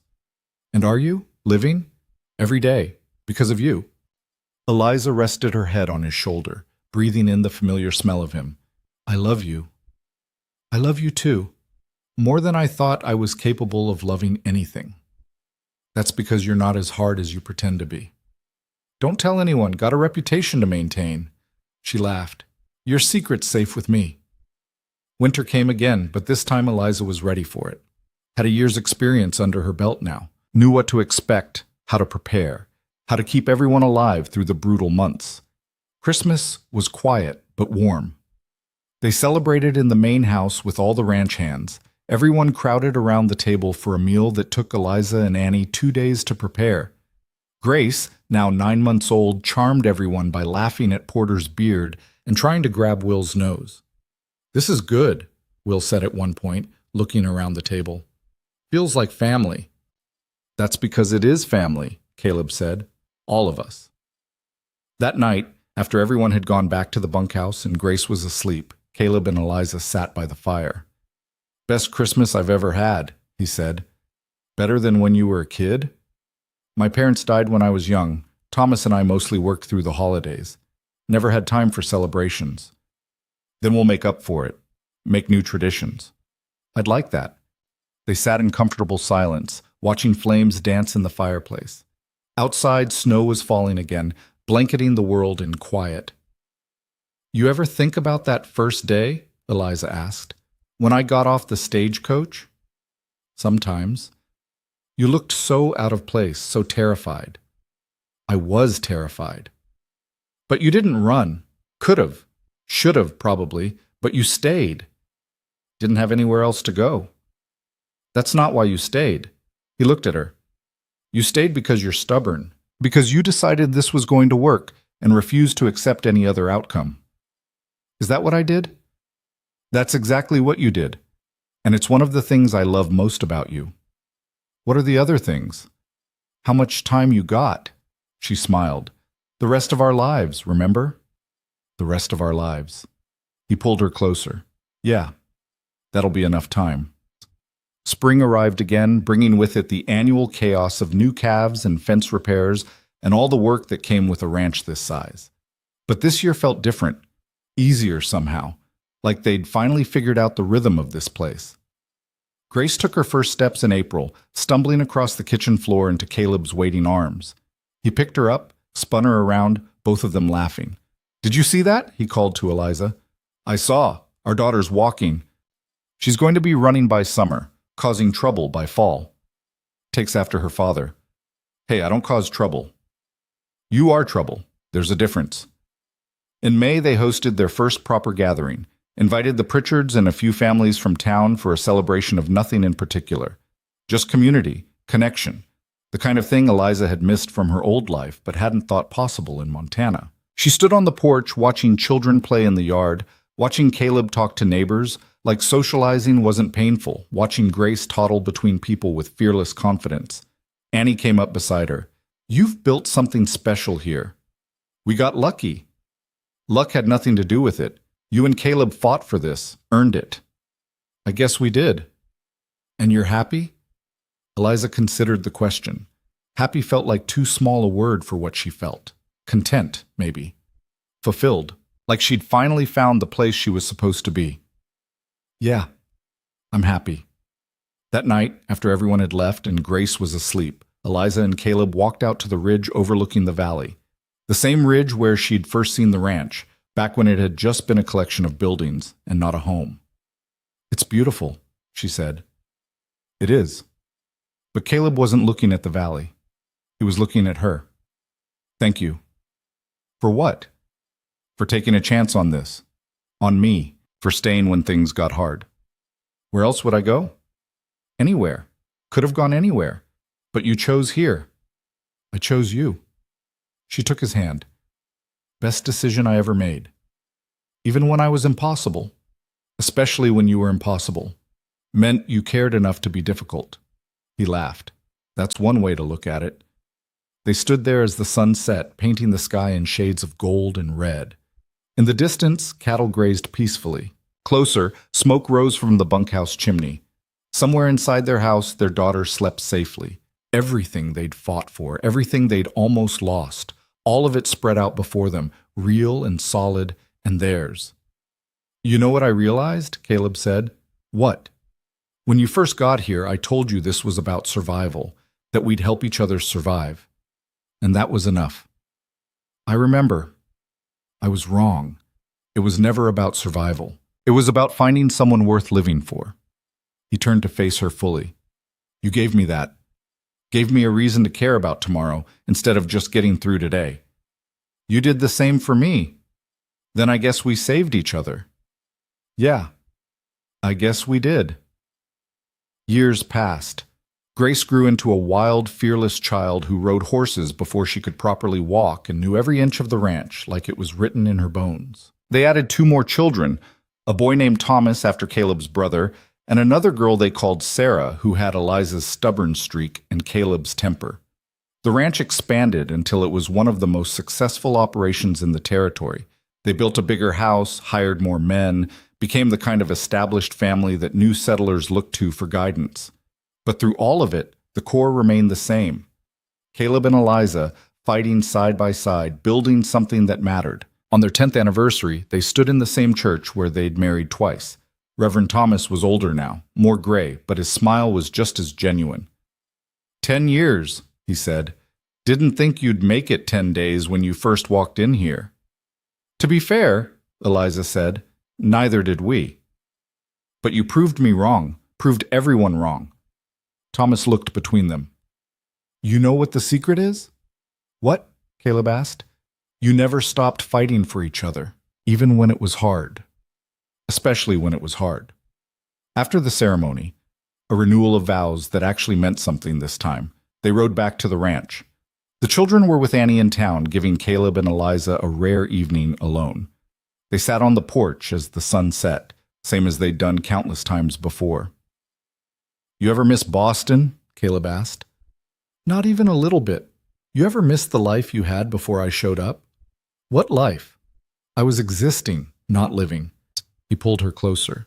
"You changed everything. We changed everything. Together. Together." He kissed her temple. Still my favorite word.